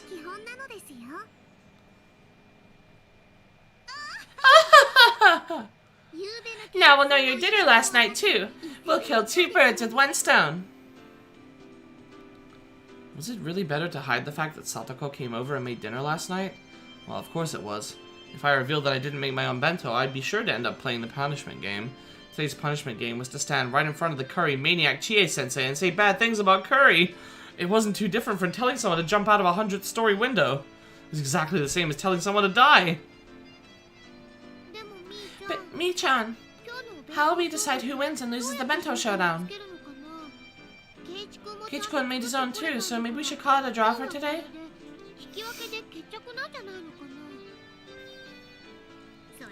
We could do that. The punishment game yesterday was sort of a whip to encourage Kei-san to cook for himself after all. And Keiichi made his own too, so it's a draw. My simple bento with last night's leftovers could never have stood up to everyone else's bento that they made to win. I fully understood Satoko and Rika-chan's concern for me as they tried to end the showdown peacefully. However, the club president Mion Sonozaki would not be convinced by something like that. I wonder why you're all so optimistic. Leaving one of our showdowns in such a gray area is out of the question. Now that we've clashed, we must settle the score.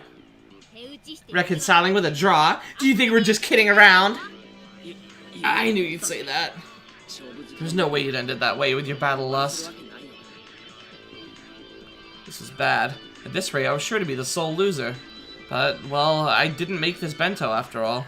Maybe I need to resign myself to my inevitable loss. Okay, Mi. How are you gonna decide who wins? It won't be fair if we grade each other's. Let's do an open judgment. Okay, everyone. Assemble! Mion commanded everyone who had just started eating using her club president voice. Come and judge our 5 bento. Write your favorite 3 on a piece of paper and submit it. Understand? Everyone in the class was used to being dragged into Mion's club activities. Yeah! Came the energetic voices from here and there. Everyone already knew that the showdown this time involved an utterly fatal punishment game, and they were all very interested in what would happen to whoever lost. Of course, they wanted the thrill of seeing something terrifying. Okay, everyone ready? Then I'll go first, alright? Ta-da! In exaggerated fashion, Mion pulled the lid off her multi-tiered ornate bento box. Multiple cheers of joy erupted at the brilliant sight. That's amazing! It's just like New Year's food. It can't be. It has to be a lie. She must have switched the contents with a catered bento. Such purely Japanese cooking. Mion! Mion Sonozaki couldn't possibly make this! Nope. This is easy for Mi-chan if she gets serious. She almost never gets serious, though.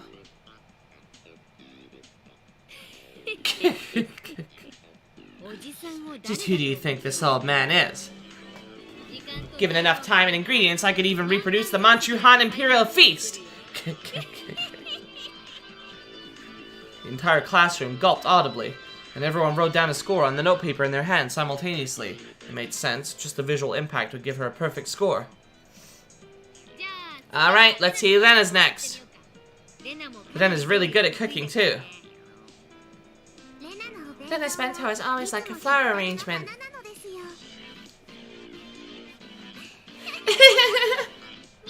Thanks, everyone.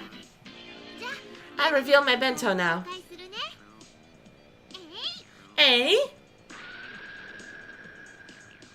Lena's bento was a beautiful mix of the two colors of eggs and minced meat, and it too was a bento staple, the Soboro bento. She had been thorough with the side dishes as well, and they were abundant in number. She had spent more time than usual on it, but it was unassuming and truly nonchalant. One couldn't ignore the household warmth in it that Mion's bento lacked. If I may say, you've done it again! This should get quite a high score. I should have known. It may look rigid, but there isn't anything to deduct points from. Amazing as always. Once again, every one of the judges wrote a score on their notepaper at the same time. Oh God, sorry, searching. Okay. There seemed to be some who were revising their opinions when they compared it to Mion's score, too. The whole classroom seemed split between Mion and Rena, and on everyone's face it was clear that they all wanted to be tasting them rather than scoring them.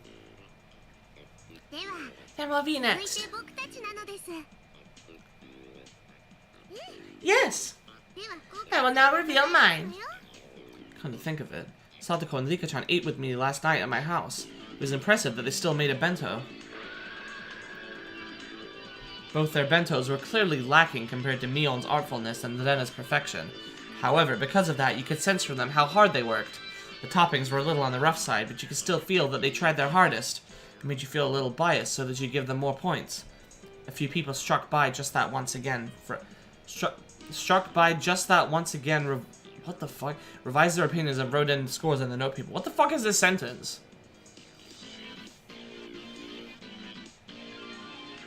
Struck by just that. Struck by just that once. Again, I have no idea what the fuck it says. Satoko and Rika-chan, you both made really good bentos today. They might not measure up to Rena or Mion's craftsmanship, but when you think about that, they're pretty amazing. Satoko and Rika-chan glanced at each other and grinned happily. Literally unplayable. This is a secret, okay? Eh? What? When Satoko told me, I broke off from the others and secretly looked for my classmates' bento boxes.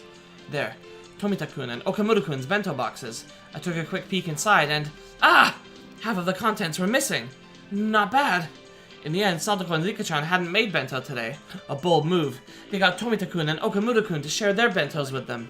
Hey, Tomita-kun, Okamura-kun. How did they buy you out? What are you saying, Maibara-san? When did we get bought out, and for what? That's right! It's not like we treated them our duty watering the garden for half our bentos. Curse you, Satoko. What an impudent trick. Satoko grinned, showing her fang-like canines, and laughed in triumph. Ah, this is only something I learned from you, Kate-san.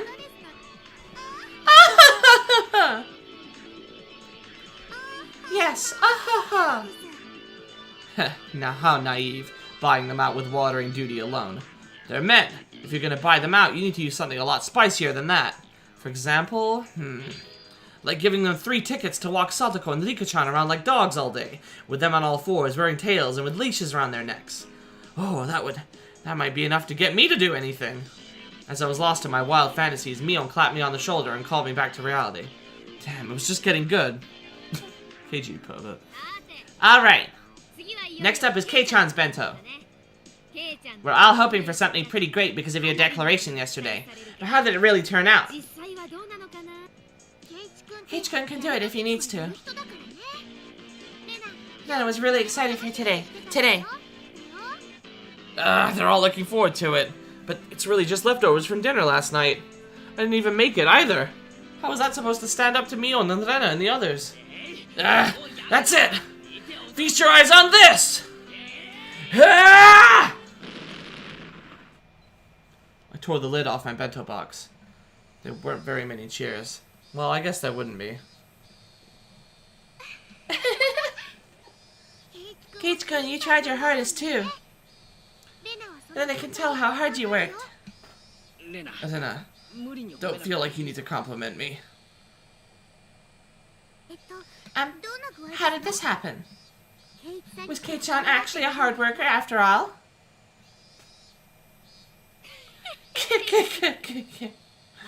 Well, I mean, I want to acknowledge how hard you tried, but for this showdown, it doesn't matter. Mion's cold, mean laugh. It was like it spoke for everyone's opinion, just like that. Keiichi-kun did really well considering it was his first challenge, you know? I think maybe everyone should rate his a little higher.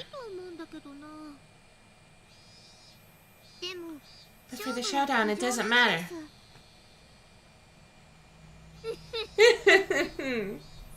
Alright, Kei-chan. If you have any last words before we tally up the results, I'll listen to them now.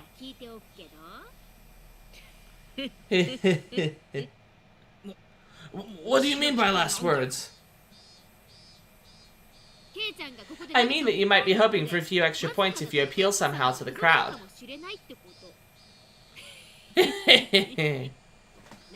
After all, for today's showdown, you just need to avoid coming in last. If you do well enough, then maybe you'll be able to worm out of the punishment game.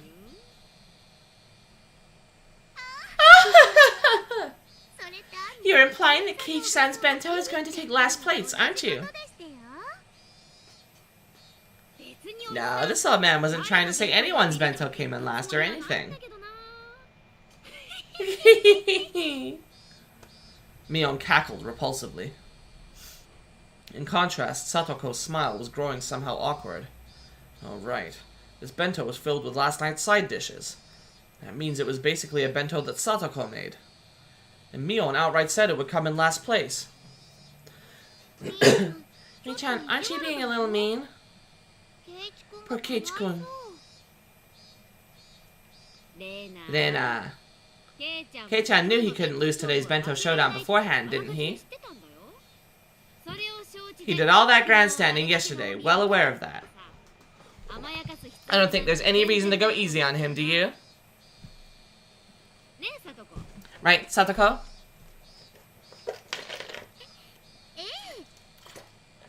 Yes. You're right. And he came here with this mess. It makes me laugh.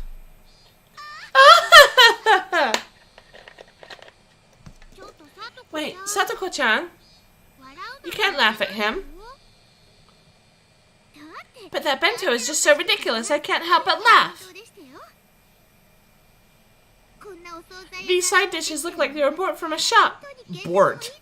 They were bought from a shop. It's really disillusioning. Look, this one was just taken out of a can, wasn't it? This cucumber here isn't cut cleanly, like the knife didn't go all the way through. Kei-chan, you never used a knife, did you? Your lack of experience is apparent. No, this goes beyond a simple lack of experience. The presentation is fairly monotonous as well. It's almost a shock to see such a lack of taste. It was my first experience putting food into a bento box, so of course it's not going to look too good. Kei-chan, Kei-chan. There's a bigger problem than how you put it into the box. Tomita, Okamura! Explain, please. Tomita-kun and Okamura-kun were chosen from our many underclassmen. Tomita-kun quickly adjusted his glasses and took a step forward. The fatal flaw in Maebara-san's bento. It's the coloration. As you know, there are 3 primary colors forming the basis of all colors. So if you want a well-balanced color scheme, then excluding white and black, you need those 3 colors. And nevertheless, if you remove the white and black from Maebara-san's bento, all that would be left is dark green. Ah, dark green. No one will want to eat it if you describe it like that. I've forgotten. Tomita-kun and Okamura-kun have been bought out by Rika-chan and Satoko, so they were trying their hardest to let them win and make me lose, weren't they? Ah, what strong wills they have! It was charming, if only because they were working so hard despite having been bought out. The side dishes have no spirit in them either. They're all pre-packaged or canned food. In other words, out of the 3 necessary requirements for a bento, love, spirit, and taste, we can assert that Maebara-san's bento is lacking 2 of these. The classroom, convinced by the elucidation of the mystery they were thoroughly baffled with, raised mysterious groans of admiration.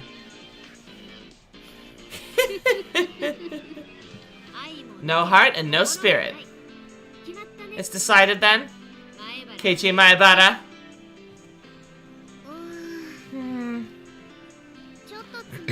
This may sound cold, but if you realized how much fun cooking is because of all this, Keiichi-kun, isn't that enough? Enough? In any case, everything's fine as long as I'm not doing the punishment game. Let's go, Bort. Rena was giving a dry smile as well.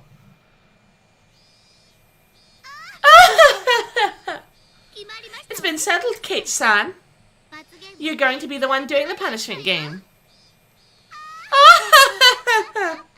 She laughed in such a vile manner, but she didn't look like she meant it. I knew that Satoko was speaking ill of a bento that she practically made herself in front of the whole classroom. I could tell how painful that laughter was. Okamura-kun said before that this bento lacked spirit, but among all the bento laid out here today, there wasn't a single one with as much spirit as this one. This meal that she made for me yesterday in such a good mood, though it looked like she was in a bad one. I won't let it end with this slander. Well then, last place, Kate-san. Please admit your honest defeat already. Could you wait just a moment? When I began to speak in a low voice, the expressions of all the members of the club changed. Mion clicked her tongue. This man was baring his fangs at the last moment again. My bento was defeated because it lacked spirit. That's how you explained it. Am I wrong, Okamura-kun? Okamura-kun, who had suddenly been placed in the spotlight, looked flustered for a moment, but immediately he stammered in reply that I was right. How do you measure spirit? By difficulty? This is a really good picture. I like Rika's face.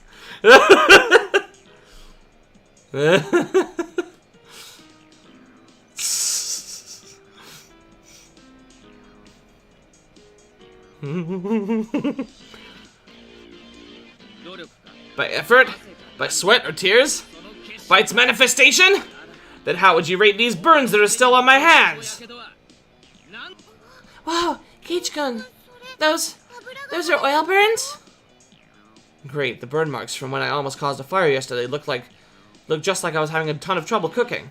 I could clearly tell that the classroom was forced to acknowledge the effort I put into it. Nah, this won't be the thumbnail. I was gonna do a different thing. I was gonna do Satoko eating. I see. To turn your fails at cooking and due to a lack of skill into scars of hard work instead. As I thought, I cannot falter around this man.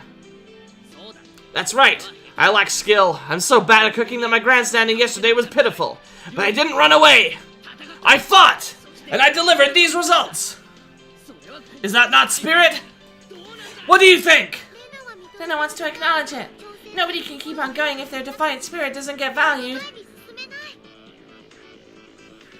The girls in the class started to nod in agreement. Okay, the tables are turning. But Tomita-kun and Okamura-kun, bought out by the objects of their unrequited affection, weren't about to lose either. They shifted to the counterattack, clearly exceeding the price they were paid. Who the hell's messaging me?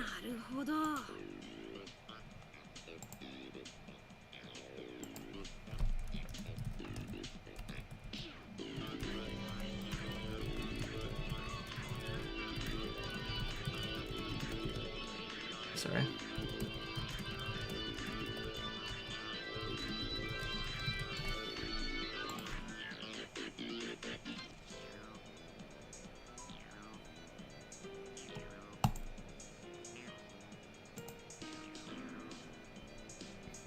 I see. I understand your feelings, Maebara-san. However, If spirit was all that mattered in cooking, the world wouldn't need chefs. That's right! If a chef brought you burnt steak and said they put their spirit into it and tried hard, would you pay them? You wouldn't, would you? It's the same thing. That's right, that's how it goes. The male students took Tomita and Okamura's side. Ah, they did have a point. What about consideration? Even if you did get a totally black steak. If I knew how much the mother who made it struggled, I would eat it. I would eat it all. Clap, clap, clap, clap. This time the female students in the class took my side. Good. Now we're even. Besides, a bento was a refinement of one's love given form. It only means something when the other person feels that way. Does your bento make us feel that way, Maibara-san? No, it doesn't make me feel that way. You're mean! The girls in the class began to boo loudly at his remark. Now even Okamura-san was panicking. Order! Order! Will the spectators please refrain from making remarks? Your Honor! In order to prove how much of my spirit has gone into this bento, I call Miss Ryugu Rena, an authority in the culinary arts, to the stand.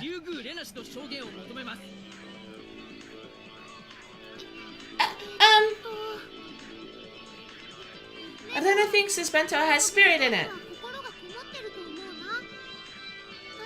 It might be rather artless in places. But I think cooking isn't just about outward appearances. The girls in the class again gave cries of support as they all applauded. In response, all the men in the class began to boo. Your Honor! The opinions of Maibara-san and Ryugu-san are extremely sentimental, an ardent following with common sense. They're unsuitable to use as evidence. Order! Order! The prosecution's objection is sustained. Go ahead. Let's replace the bento in question with a birthday present, for example. Let's say on my birthday, I, Tomita, received a hand-knitted sweater. And he, Okamura, received a bookstore gift certificate for 10,000 yen. That felt strangely real. Was it actually just an example? Common sense dictates which of them has the spirit. It is, of course, the hand-knitted sweater. If we went back to the bento, this would be handmade side dishes. And the gift certificate, which is nothing more than money, allows you to buy things. In other words, it's the same as simple, meaningless canned goods. Remember. The boys and girls all began to argue amongst themselves about presents. They were all talking about what they received as presents in the past. Damn. Tomita-kun, he changed the subject to something that could easily grab everyone's attention. Not bad. I'll lose the initiative at this rate. Objection! This matter regards the spirit put into the bento. It's entirely different from birthday presents, as they are each unique situations. Overruled. Will the prosecution please continue? Damn!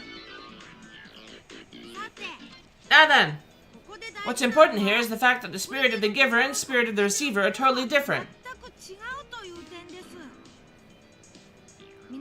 Between the handmade sweater that looks a bit askew and the 10,000 bookstore gift certificate placed here before your very eyes, which would you say is the better choice? The gift certificate, right? It's 10,000 yen! 10,000! Can you calculate how many comic books you could buy with that? You could instantly complete a full collection if it was around 10 volumes long.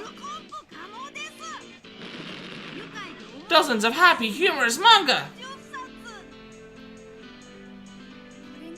The bliss of your soothed heart can't be compared to the sweater.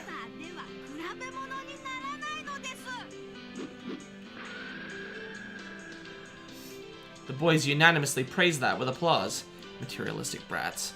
But all guys that age are like that. Even I would choose the gift certificate over the sweater in that case. Hey, wait, weren't you guys the ones who said it was about love, spirit, and taste right here at the start? Since when did taste trump all? That's the stats they were taking now. I believe this has demonstrated that the spirit of the giver and the spirit of the receiver have no causal relationship. Yes. No matter how much Maebara-san struggled to make this bento, that cannot enter into consideration for the rest of us on the receiving end. Mere sophistry, Tomita-kun. It has plenty of spirit. Whether that gets through or not is a receiver's problem. That's right! Brr. Taste is most important! Enemy of women! What was that? Now the courtroom's in chaos. I can't allow myself to lose. Not only to avoid the punishment game, but also to protect Satoko's honor. Now then, did the defendants have a response to give? Slowly and strongly, I nod and step up to the dais. Tomita-kun, Okamoto-kun, do you two really think you can beat me with mere words?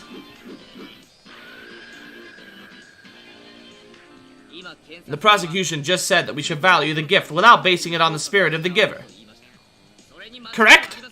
At some point, I began speaking formally. Yes, that's right! No matter how much you labored to make that bento, that labor should not factor into our grading. Then I have a question for the prosecution. If I, Maebara, were to take the bento I made for today and placed it beside one bought from the store, would both of these be given the same score? The prosecution hesitated to speak. Got you! That's right! A convenience store bento doesn't even come close to a homemade one. No matter how badly made it has far more spirit than a bento that you just bought would ever have.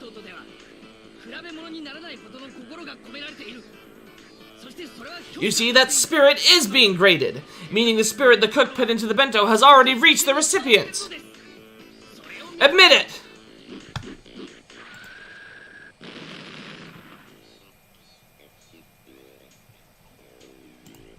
Boom! With those impactful words drawn in the air behind me, I pointed my finger. The girls, led by Rena, broke into applause.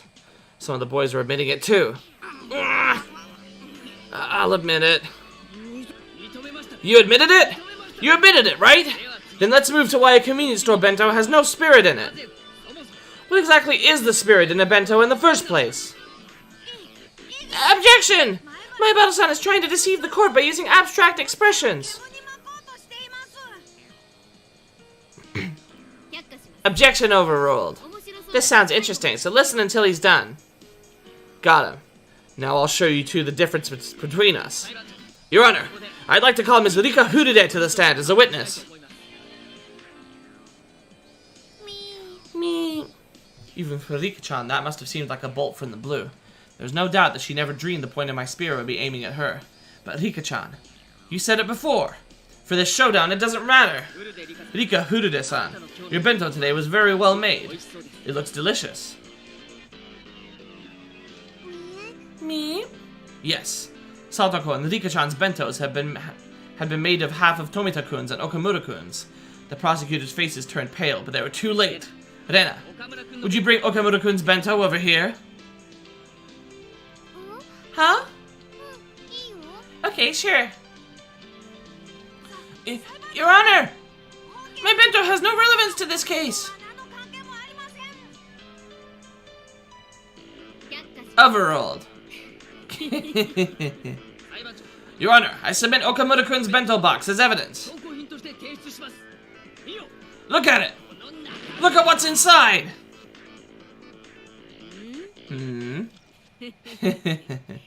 There's only half in there. It's not about whether there's half. Please look a little more closely. See? Ah, they're exactly the same! Your Honor, you've seen it. Mr. Rika Hudide's bento is stolen from Okamura-kun's.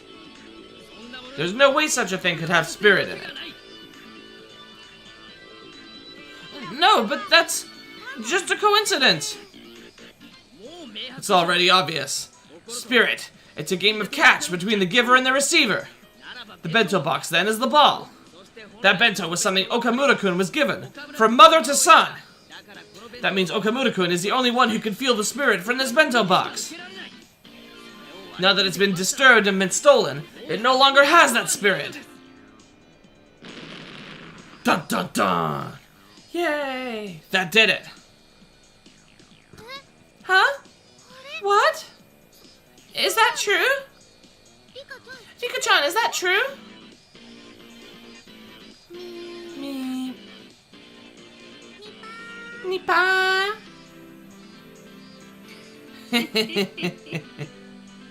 I see how it is.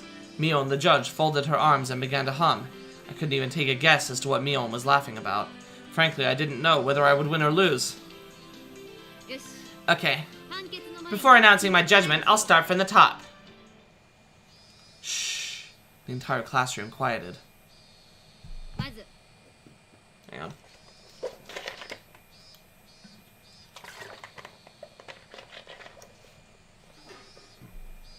First, from an objective standpoint, there's no doubt that the bento of the accused, Keiichi Maebara, must be seen as poorly made.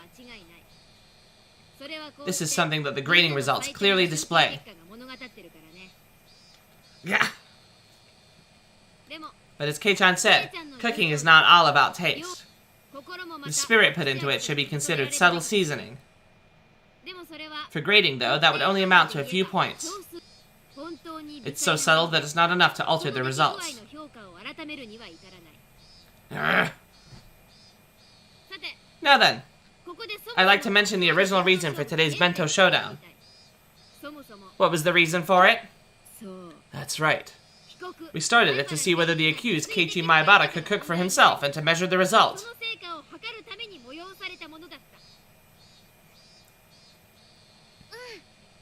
Yeah. That's right. Keiichi-kun did make his own bento. That stung my conscience a bit, but for the showdown it didn't matter. So, the whole basis behind the showdown was to cook a meal for yourself. In other words, whether or not the meal was homemade. Rika-chan neglecting to do that is a much bigger problem than how good her bento is. In other words, is she disqualified? Nipa. Rika-chan let out a nipa, looking as though she had prepared herself for this outcome. Don't take it personally, Rika-chan. At our club, things like that don't matter. Keiichi did well, like I thought. You tried your hardest until the very end. Rika-chan demanded I lower my head, then she pet it. With that over with, this case is closed. Today, last place goes to Rika Furude! Whoa! That miraculous turnaround. And last place went to Rika-chan, the one everyone had least expected. The whole classroom went wild. I'm amazed you managed to avoid coming in last place with such a terrible bento. Satoko looked at me hatefully, but spoke in a vague kind of voice. There's no way I'd come in last. There's nothing in this bento that would deserve last place. But it's all poorly made side dishes and canned goods, and has no style, and... Grab. Satoko was speaking more and more poorly of herself as time went on, so I roughly grabbed her head and began to stroke it. I told you, spirit is important. This bento isn't all about appearance. It's got all kinds of flavors in it. But spirit isn't the only thing. It tastes totally weird, and... What about it is weird? I thought it was great. It was absolutely great. He come out by the crazy fairy teacher. That's why I packed it. If dinner last night had been bad, then I would never have brought it to school. I would have come here with some bread and a milk carton. But... Oh, just shut up already. I caressed her head, swinging it from side to side. At some point, Rena had come up behind us. She was giggling to herself. That was the face of someone who had known everything from the beginning. When did you realize I hadn't made it? When you showed us your burns, I guess? I mean, there's nothing in your bento that you needed oil for. Yeah.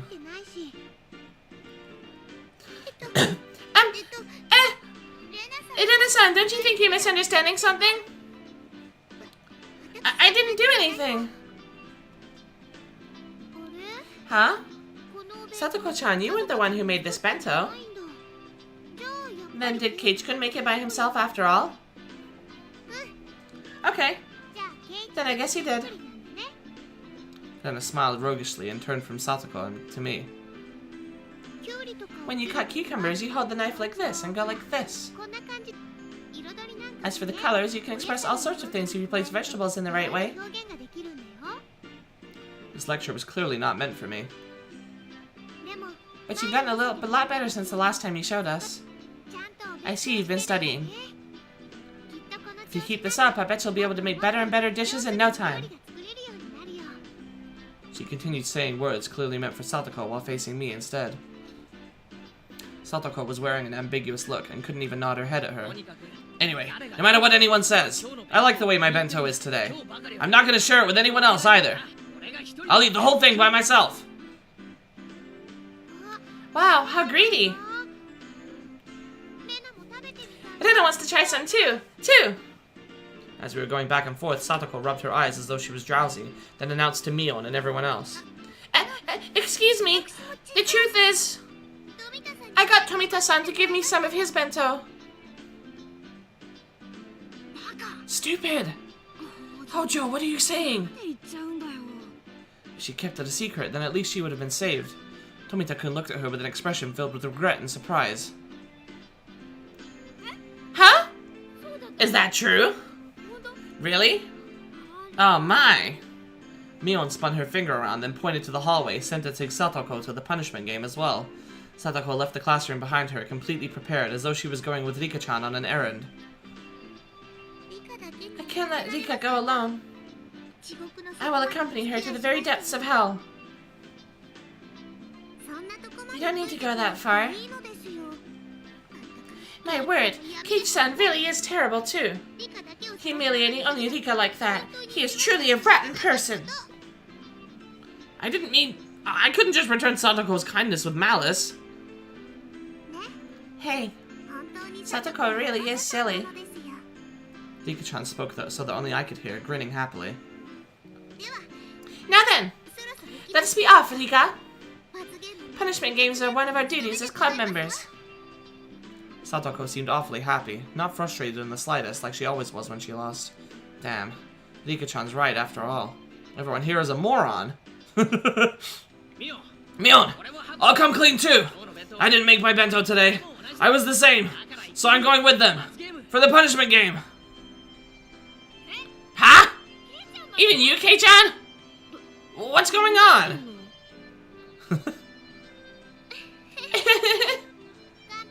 Good luck. With the punishment game, I mean. I'll get the first aid kit ready. Call an ambulance in advance, will you? And maybe a hearse just in case.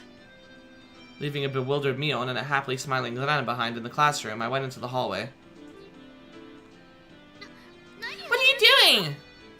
You finally won for once. I had no idea you had such an odd taste for these punishment games that you'd go so far as to volunteer yourself for one. Guess so. It's a little much for a hobby, huh? I swear, I think you're underestimating this one. We're one thing, but grave harm might actually befall you, Keiichi-san. I hope you're ready to have 1 or 2 ribs broken. That sounds like it would hurt. I don't like getting hurt. Keiichi-san, you just stand there and nod along, okay? Rika and I will smooth it over.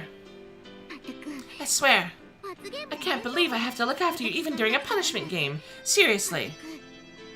I already knew that her pouty behavior was a sign that she was actually in a really good mood, so it made me want to smile.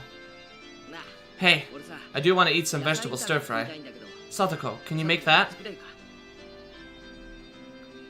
What? Well, there's nothing I can't do if I put my mind to it. She can make it very well. I really like Satoko stir-fry. She was uneasy at first, but when she got assurance from Rika-chan, she turned back and looked at me with once more confident eyes. It's settled then. Let's go shopping for stuff after school today. I don't really have any idea what to buy after all. That is true, isn't it? I think it's still too early for you to go shopping at the supermarket, Kate-san.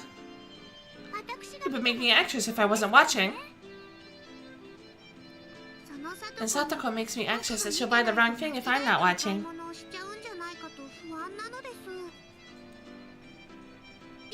Rika! Me? The conversation continued as we walked until we arrived before the door to the teacher's lounge. Okay, let's get this punishment game over with and discuss the menu for tonight. Me? Rika-chan gleefully grabbed onto my arm. In turn, I pulled Satoko to me, grabbing her shoulder with my other hand. We'll all be together in death. I won't let anyone die alone. We're all together. I won't let anybody die alone. What an indiscreet thing to say.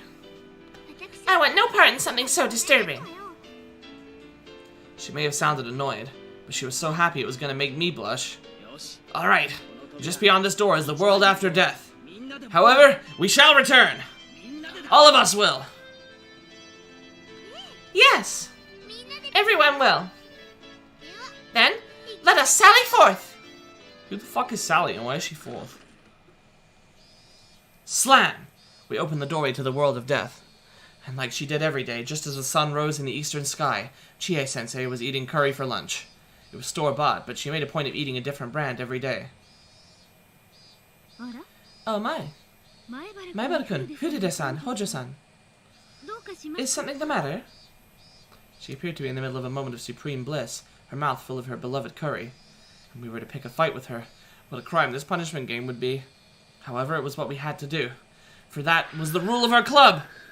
Constance? Oh, wait. No, yeah, who the fuck are you talking about? Oh, right, yeah. I couldn't remember who actually said that line, because I never got the DLC myself. I just know that there was someone I knew who would always quote it, and then jokingly go, who the fuck is Sally and why is she for? For that was the rule of our club! The three of us held each other's shoulders tightly once more. Alright, let's do this. Ready? What do you mean, ready? Kate-san, you're gonna stay quiet. Rika and I will handle everything. Entrust your life to me for now. Go for it! Yay! I don't know why they translate Faito! Oh, desu yo! Into go for it, yay! But, yeah. What are you all doing? We could see 2 or 3 question marks popping up above the teacher's head. Alright, Satoko. This is the only time I'll trust you with my life. Because I'll be shutting my eyes tightly and only thinking about what we'll be having for dinner. I'm leaving it to you! Satoko inhaled deeply. And so... Hey, you over there! You stuck-up curry snob, you're single because you smell like Garlic! Holy shit, Satoko! You didn't have to go for the fucking jugular. Oh my god.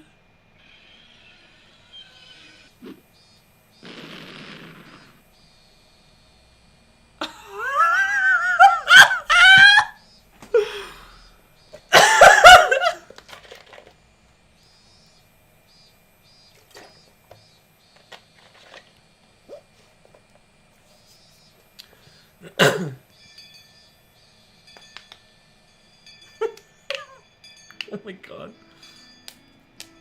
In the end, my selfish request was readily granted. As Satoko muttered complaints under her breath, quite merrily, she came with me to the store. Rika-chan didn't come with us. She said she had a thing she wanted to do or something. I believed her when she told me, but when I really thought about it, I started to think maybe she was just being considerate towards Satoko in her own way. Her jaw's on the floor. Without Rika-chan here, Satoko was prouder and more loquacious than ever. Do you understand? Supermarkets will put things on sale when it gets near closing time. Is Sadako still... Yeah, she's fine. For example, you can't have a stir-fry without some pork. And if you wait a little longer, it'll be marked half off. Oh, they're fucking dead. We can't sell meat or fish once it's not fresh anymore. So they make it all cheaper in a last-ditch effort to not have anything left over. Of course, every veteran housewife is familiar with this concept. And when we get close to happy hour like we are now... I wasn't really listening to her, but she was telling me all this quite proudly. Every time I seemed surprised at something or made an affirmative grunt in place of conversation, Satoko would say, "You don't know anything, do you, Kate-san?" and smile very happily in spite of her complaints. She led me by the hand to all sorts of stalls, one after the other. This is cute. She was in such a supreme mood that just being with her cheered me up. Merely being pulled into Satoko's pace was a lot of fun. Hey, why don't we just go with this economy size pack? Whoa, there's a real good-looking one with cheese in it over here. Kate-san, you have no financial sense. Look at this. It's over our budget. You don't have enough money. Satoko pushed a handful of receipts in my face. Pfft, why can't Satoko do these kinds of mental calculations when she's at school? She could have just said curry sucks when she went all, yeah. I don't know what the fuck was over that. Oh my god. Drat. Should we buy a load of the normal ones or buy fewer of the better stuff with the cheese in it? This is quite troubling. Calm down. For boys at your age, it's wiser to choose quantity over quality. Satoko, you're being too strict. A man's heart desires both quality and quantity. Why can't you understand that? No matter the size of a man's heart, his wallet won't be any bigger. I swear. Hey, stop clinging to the glass so stubbornly. After enjoying ourselves in such an exchange, we started to hear energetic voices coming from over by the butchers we visited earlier. I could see a handful of housewives flooding the place. Oh no! If we don't hurry, all the half-off pork will be gone. Ow! Ow! Don't pull me! Don't pull on my neck! Satoko really seemed like she was having fun. She looked like a kid who had grabbed her family's hands while running towards an amusement park attraction. In the end, the bag of pork we obtained was so normal that it almost hurt, but I knew that it would taste absolutely delicious. Outside, at some point, the cicadas had been replaced by the Higurashi's chorus. I just want to stop for a second here, by the way, and I want to mention that Nini is actually like a Japanese, what would you call it, like common name for a different type of cicada. A Higurashi is a certain type of cicada. It's not just cicadas in general. They actually have, I don't know what they would call cicadas, but Higurashi is like the Japanese cicada. And the Nini is a kind that you can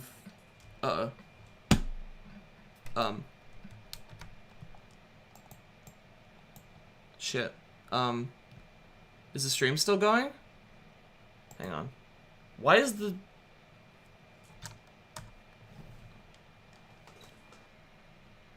What the fuck? I can't hear anything from my computer. Did the audio drivers just die? Oh shit. I need to now check if like other things can make sounds. Oh shit. Oh god, what the hell? I don't know what to look at.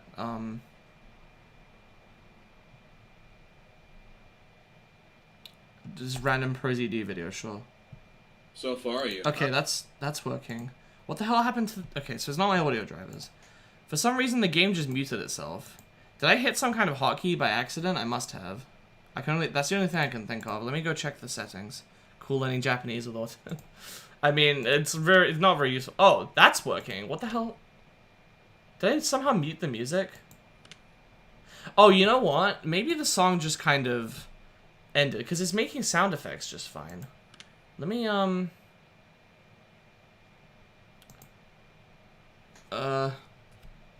don't know. Whatever. Nini is a type of African cicada. If it just can't, if it doesn't play music, then that's fine. I was gonna end pretty soon anyway. The air was so clear and it felt so good. Our silhouettes stretching out on the ground made for a really wonderful picture. We filled our bicycle baskets to the brim with our shopping bags. They only contained ingredients and various other foodstuffs. Even so, every last thing packed in them sort of looked really happy and made me feel really happy in turn. Going shopping for dinner seems pretty sensible too. It makes you really enjoy your meals. I can't wait to eat. It must just be a music glitch or something. That's part of cooking for yourself as well. Dinner starts while you're shopping for it. I'm so excited for this. Vegetable stir fry isn't even in my mom's cookbook.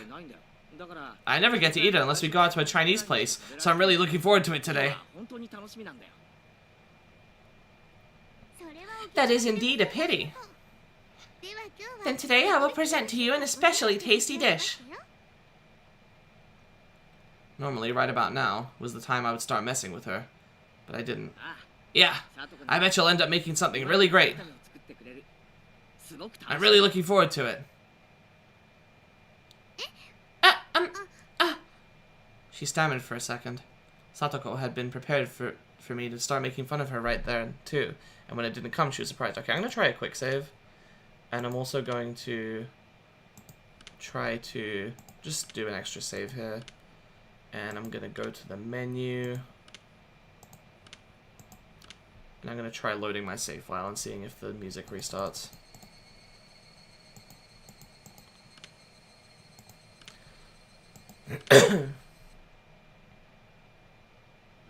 Okay, there we go. I don't know what the fuck happened, but... Satoko had been prepared for me to start making fun of her right then, too, and when it didn't come, she was surprised. Maybe she stammered for some other reason, I don't know. But I immediately knew she wasn't feeling anything bad. Yes. I'll deliver an extraordinary, delectable dish. You'd better look forward to it. As Satoko and I rode back on our bikes, I had a thought. Was I this sort of person?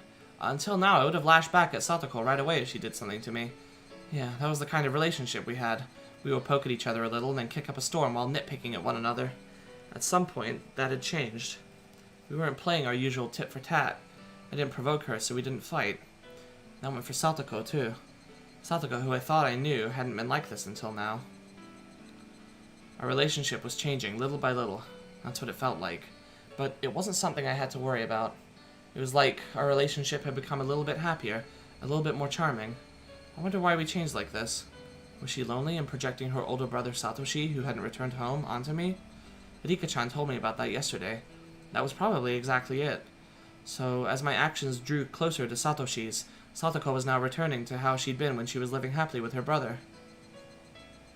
In other words, this Satoko was the real Satoko. Satoko had been able to see her brother again, and had finally gone back to normal. Now that I'd been playing the role of her brother, I discovered that she really could smile so sweetly. But I wasn't Satoshi Hojo. I was Keiichi Maebara, a totally different person. I couldn't become her brother. I could come close, but I could never really get there. That was, vaguely, somehow, a little sad. I was wearing Satoshi's mantle, and that would have to come off one day. And that would doubtlessly put an end to this meager, nostalgic, peaceful time of Satoko's. A limited tranquility. A tranquility that would end one day. Putting it in those terms, it really was sad. I can't wait for the molder, or the moiter. I shook my head firmly and drove off those pointless thoughts. What's the matter, Keiichi-san? Sorry, it's nothing. If it's nothing, then please don't act all strange like that. It makes me worried that you might have eaten something rotten. Right. Sorry, Satoko. Nagging like always, but she still seemed really happy. That mood of hers drew me in, putting a smile on my own face. Hey, Keiichi Maebara, why don't we quit thinking about this having to end one day? If it will, then just think about it when that happens. There was one thing, however, that I could say for sure. As long as I smiled like this, Satoko's own smile would never wane. So long as I stay this way, this tranquility would never end. Satoshi would come back one day too. That might happen a lot further away than I'd like, but until that day, what's wrong with me being a replacement for him? Saying that I'm not her real brother, so I can't become Satoshi. That was just an excuse. If I just didn't run away, Satoko would stay happy and live a fun life of annoyed nitpicking. I don't know what happened to Satoshi, or what made him abandon Satoko and run away. But just seeing Satoko in such a good mood made me think I could persevere as long as I needed to. So this is what I thought. I wouldn't become Satoshi. I would become a replacement brother.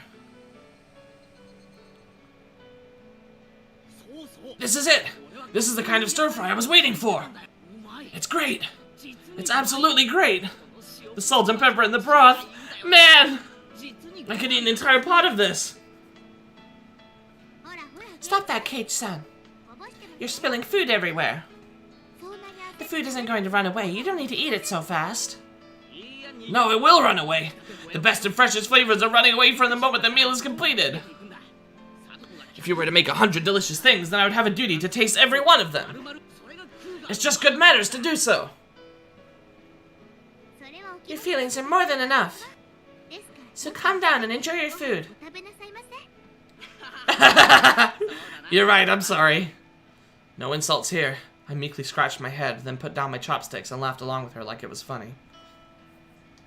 I ended up doing most of the eating. Satoko was barely taking a bite. She seemed satisfied just by watching me enjoy the food so much. Whenever I filled my mouth with more of her delicious meal, Satoko looked glad. That let me enjoy the food even more. In this way, she kept smiling happily the whole time. Looking at her made me really happy as well. The time passed softly and gently. Before, I would have gone back and forth hurling insults with Satoko. In other words, we would have gotten into a fight right away. I'd never known I could feel such peace of mind by talking to her honestly like this. I was a little bit happy about having discovered this new side of Satoko. For example, I was eating food that Satoko had made. There wasn't an inch of me that thought it was suspicious. Before, however, Satoko would have definitely put some sort of a trap into this. I think I ate too much. I'm gonna take a dump. Hey, kid-san! It's bad manners to say such words during a meal. Then what should I say? I'm going to the bathroom? The toilet? The lavatory? Satoko looked down, her face bright red, and pointed down the hallway as if to say, just go already! Oops, my old habit seemed to have come back. But, yeah, this wasn't all that bad either. No weird schemes, everything is just natural. And while having such utterly unguarded thoughts, I went into the bathroom. Tug. My foot caught on something string-like. Huh? What? Bang! Kerslam! Go! A kettle? A wash tub? Satoko! She got me. I can't believe her. She always does this when I let my guard down. I can't relax for a minute around her. Still, it was kind of funny, and I didn't really feel like getting angry. Satoko, laughing uproariously, came over. See? I knew you'd fall for it sooner or later. Why, you little... I let my guard down for 1 second, and this is what I get! I picked up the wash tubs that had crashed into my head and went to go hit Satoko with it. But then I doubled over with the laughter that was been welling up within me, so I couldn't manage it. Literally unplayable. I wish things could go on forever like this.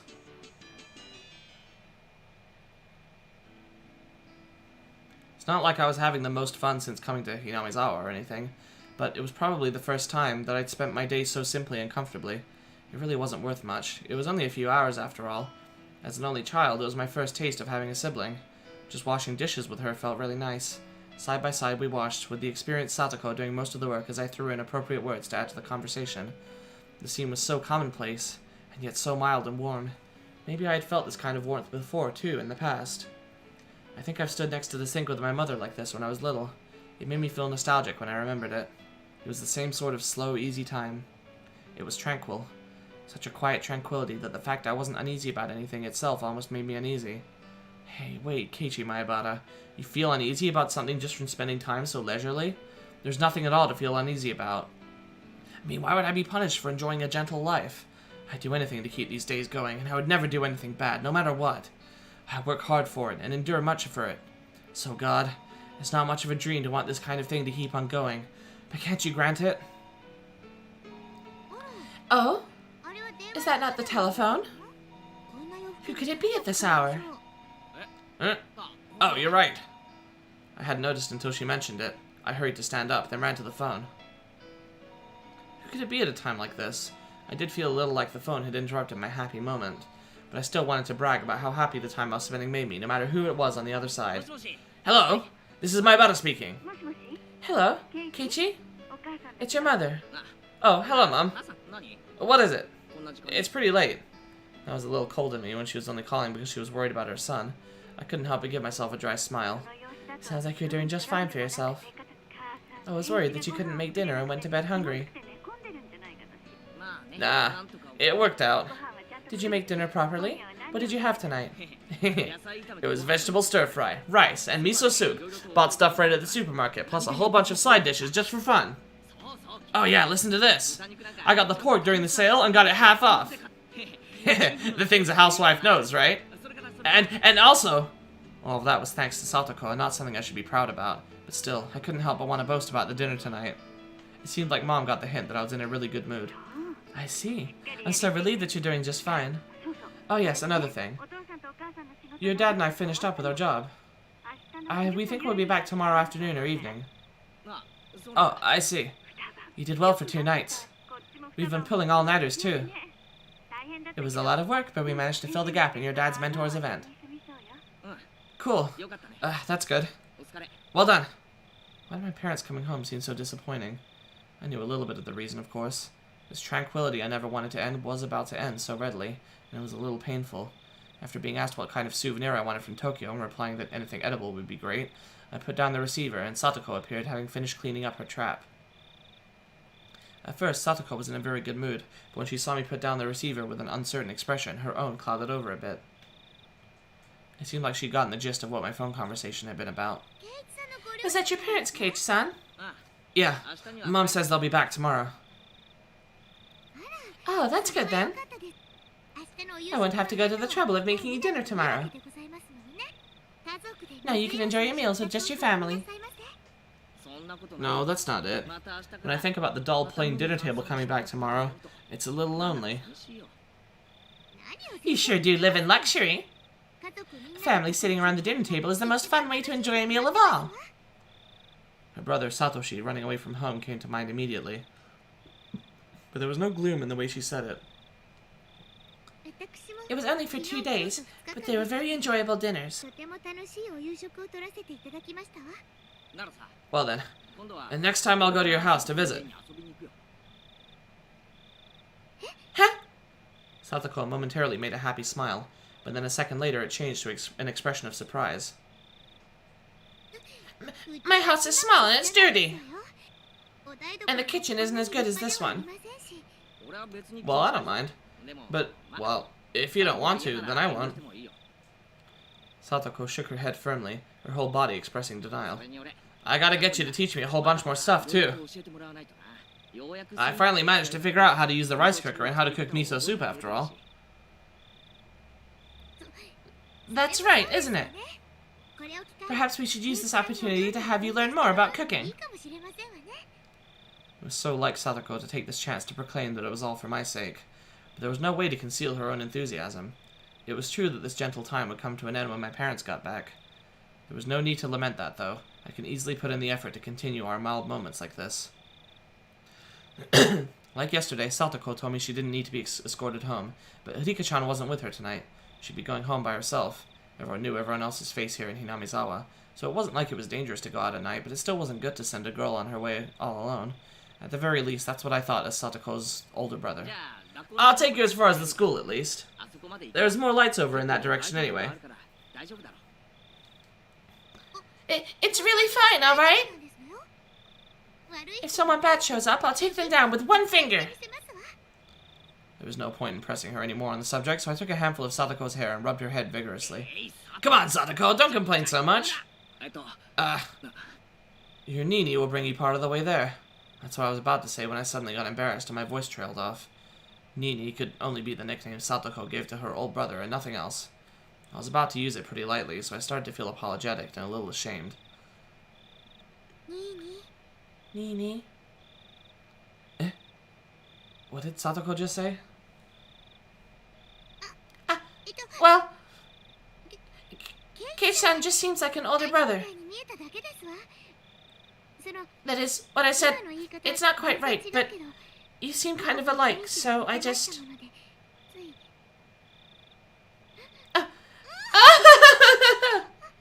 Satoko laughed awkwardly and turned red in the face. Of course, I was embarrassed when I saw her, too, because the fact that I was trying to act like her brother had gotten across. A warm feeling spread out from my chest. It was completely different from romantic feelings or any of those more impatient emotions. It was much more graceful, quiet, and warm, and calm. Satoko still needed her Nini. I'd initially thought that Rika-chan was being sly by not coming today, but when I thought about it like this, I could feel a kind thoughtfulness of her worrying about a good friend's feelings. Maybe Rika-chan had understood that she couldn't play the part of a brother herself. So then, No, let's stop there, Keiichi Maebara. There's no point thinking about it so hard. It means everyone feels the same way. It means everyone wants Satoko to be happy. Satoko is acting as though her Nini running away from home didn't bother her at all, even though that wasn't actually the case. She was very sad and always waiting for him to come home, because Satoko was a stable person when she was his sister. In order for her to really be this level-headed, having a brother was something she couldn't do without. In other words, Satoko still needed a brother. Nobody had the right to smile it away as childish immaturity. In fact, they deserve praise for being so close to each other as siblings. That role of brother should be played by her real Nini, by Satoshi. But unfortunately, he wasn't here. So since I'm here, I'll play the part. And not with a guilty conscience, but in a very natural way. Because... was there something wrong with seeing Satoko smile so happily? What is it, Keiichi-san? You've been smirking for quite a while now. Is it weird for me to look happy? It isn't weird or anything, but, well... The sound of the motor on her bike light was too loud, and I couldn't hear what Satoko said. Huh? What? What did you say? Nothing. You really are just like Nini, you know. Keiichi-san. Is that right? Of course, you're completely different from my real Nini. But, like, there's things. Things that you do the same. It's really a mystery. The same. Do you feel lonely when you remember Nini? Once I said that, I thought for a moment that that was absolutely the wrong thing to say, but Satoko didn't seem to mind one bit. It's not that I'm lonely. Since Keiichi-san is being my Nini for me right now. Well, As I was flustered for a moment at her hitting the mark, Satoko suddenly asked me a question in a calm voice. It was very quiet, composed, an adult question. Was it Rika? It was quiet, but her voice sounded lonely somehow. Didn't Rika ask you to act like my Nini for me? Is that what you think? Please don't take offense. Rika is strangely considerate of me, but it really doesn't bother me that much. I could say for sure that, at least, was a lie. Yesterday and today, Satoko had been so happy spending time like this with me as siblings, and that was proof itself that she was lying about it not getting to her. So I gave Satoko a light poke in the head. You're thinking too much, dummy. I'm me, Keiichi Maebara. I'm not your Nini, not Satoshi Hojo. I know that. Despite her saying that, her expression seemed a little lonesome. At this point, Satoko herself had realized that her question had been the wrong thing to say. We didn't need to keep talking about something that Satoko regretted. So in order to cut the conversation short, I grabbed Satoko's head and pet her. Let's not talk about silly things like that. It's getting late, so get back home, brush your teeth, and go to bed. And rinse your mouth before sleeping, too. It'll keep you from getting a cold. You want to talk, Nini? Be sure to brush your teeth, okay? Rinse your mouth and wash your hands and get your books ready for tomorrow. And... I wonder what kind of siblings Satoko and Satoshi were. I've never seen them together, but I could say without a doubt that they were really close.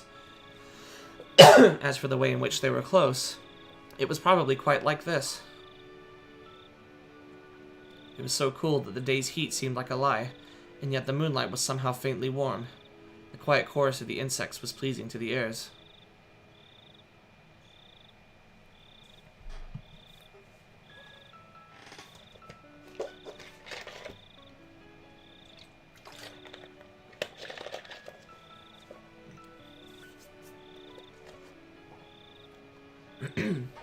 New tips unlocked. Satoko's Trap Course Intermediate. Achievement unlocked. Trials and Tribulations. Good. Good joke. So probably be a very silly tone shift, but let's do it anyway. I could see Tomita-kun and Okamura-kun walking over to the gym storehouse. They needed to get the bag of lime used to make the lines on the court for our next gym class. They were on duty today, after all. But in that storehouse, a terrible trap was awaiting them. Being on this side of the trap for once is really thrilling.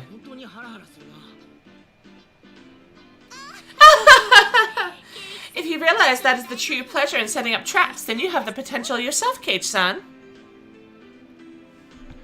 The two of them fumbled around with the gym storehouse's lock. Oh? What's this? Okamura-kun pointed at part of the door and started whispering to Tomita-kun. Then, realizing something, they both jumped away from the door. Oh! Satoko! I think they found out! Did we mess up? I had calculated that they would notice the trap at the entrance. And of course, I've calculated what action they'll take now.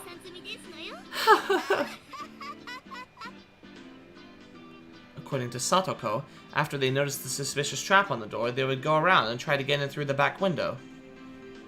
And just as she'd prophesied, they went around to the back.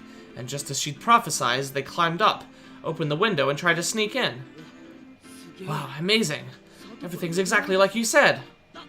Ah! It got them!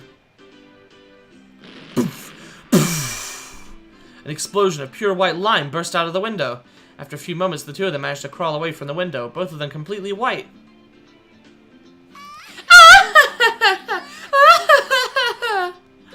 This is the moment I live for! It tastes like honey! But still, that was some trap. You would have had to know everything to set something like that up. Where'd they put their hands, their legs? Where'd they jump down? Listen carefully, Kage-san. The first step to making a trap is to watch and observe the victim. You must scrupulously predict their movement patterns, how they'll move at any given moment. You read a summary of this chapter on the wiki already, but I'm spoiling thing. That's fine. I personally like to read spoilers for things myself sometimes, and just kind of look forward to seeing it play out, so... Yeah, we're in for some interesting stuff. I do like this chapter. I probably like it better than the previous one. I think the first chapter in the story is probably my favorite just because of the atmosphere and just how neatly and concisely it tells the story it's trying to tell. I like the series in general, obviously, but yeah. This one's pretty good, too. Some good heartfelt stuff and spooky stuff in good measure. If you do that, then you can achieve the greatest possible results with only the most minimal trap. Come to think of it, before Satoko read the final move at that final moment earlier, Mion had given her high praise, saying she had the makings of a genius. So it's all about reading the opponent. So then the traps you've caught me in before, they worked because you figured out everything I do? Yes, I can see right through all your actions, and that's how I set them up. Pretty dark? Yeah. So if one day you suddenly started having different habits and behavior, I wouldn't be able to anymore. Bragging that she could anticipate everything I do. That was kind of mean. Okay then, let's play a game now. I want to test whether your predictions are accurate. Yes, that is fine with me. Kate-san, you are particularly easy to get a read on. I could do it before breakfast.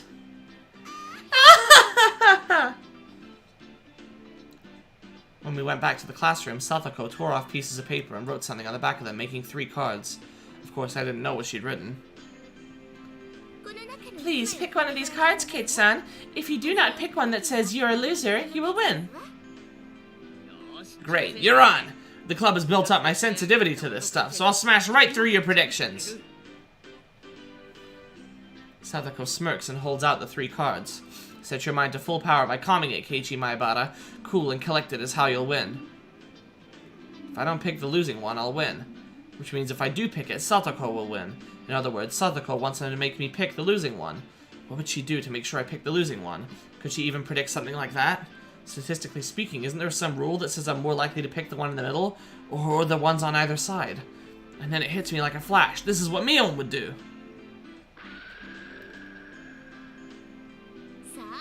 Now, which one will you pick? I bet it's gonna be, he's gonna be like, I go for the 4th one that you've hidden behind you. And she's like, okay, and then gives us that one acting like, oh no, you figured it out. But then that one actually is loser, and the 3 ones in the middle are, the 3 normal ones are winner ones. That's my guess. Now, which one will you pick? I've made my decision, and it is this one!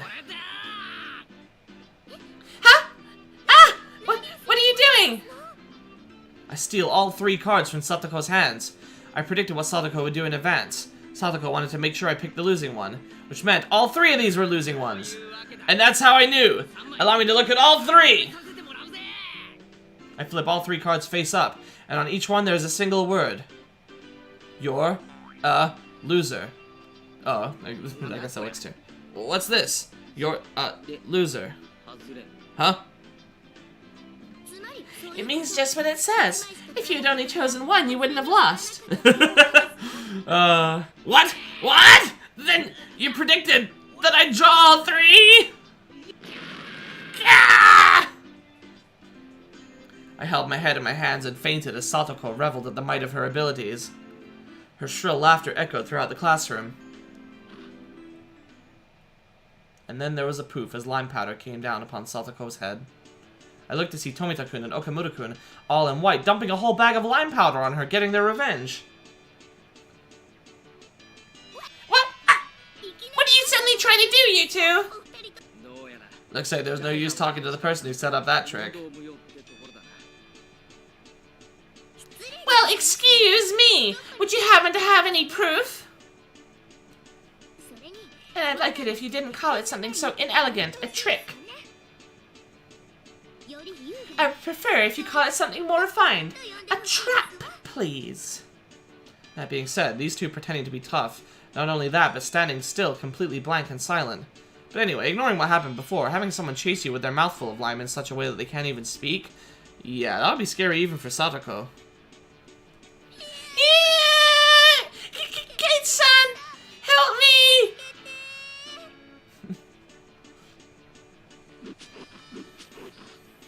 Our underclassmen crashed around the classroom in furious combat, getting white lime everywhere. Hey, Satoko?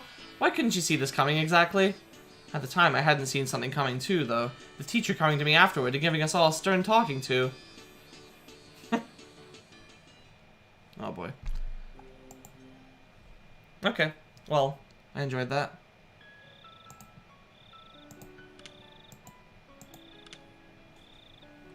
Oh boy, it's just about to be midnight. Well, that's it for today. We had a good time getting closer to Satoko, and learning a bit more about her and her brother and all of that. So let's see how this continues next time. Thanks for coming along. I'll see you guys later. Goodbye.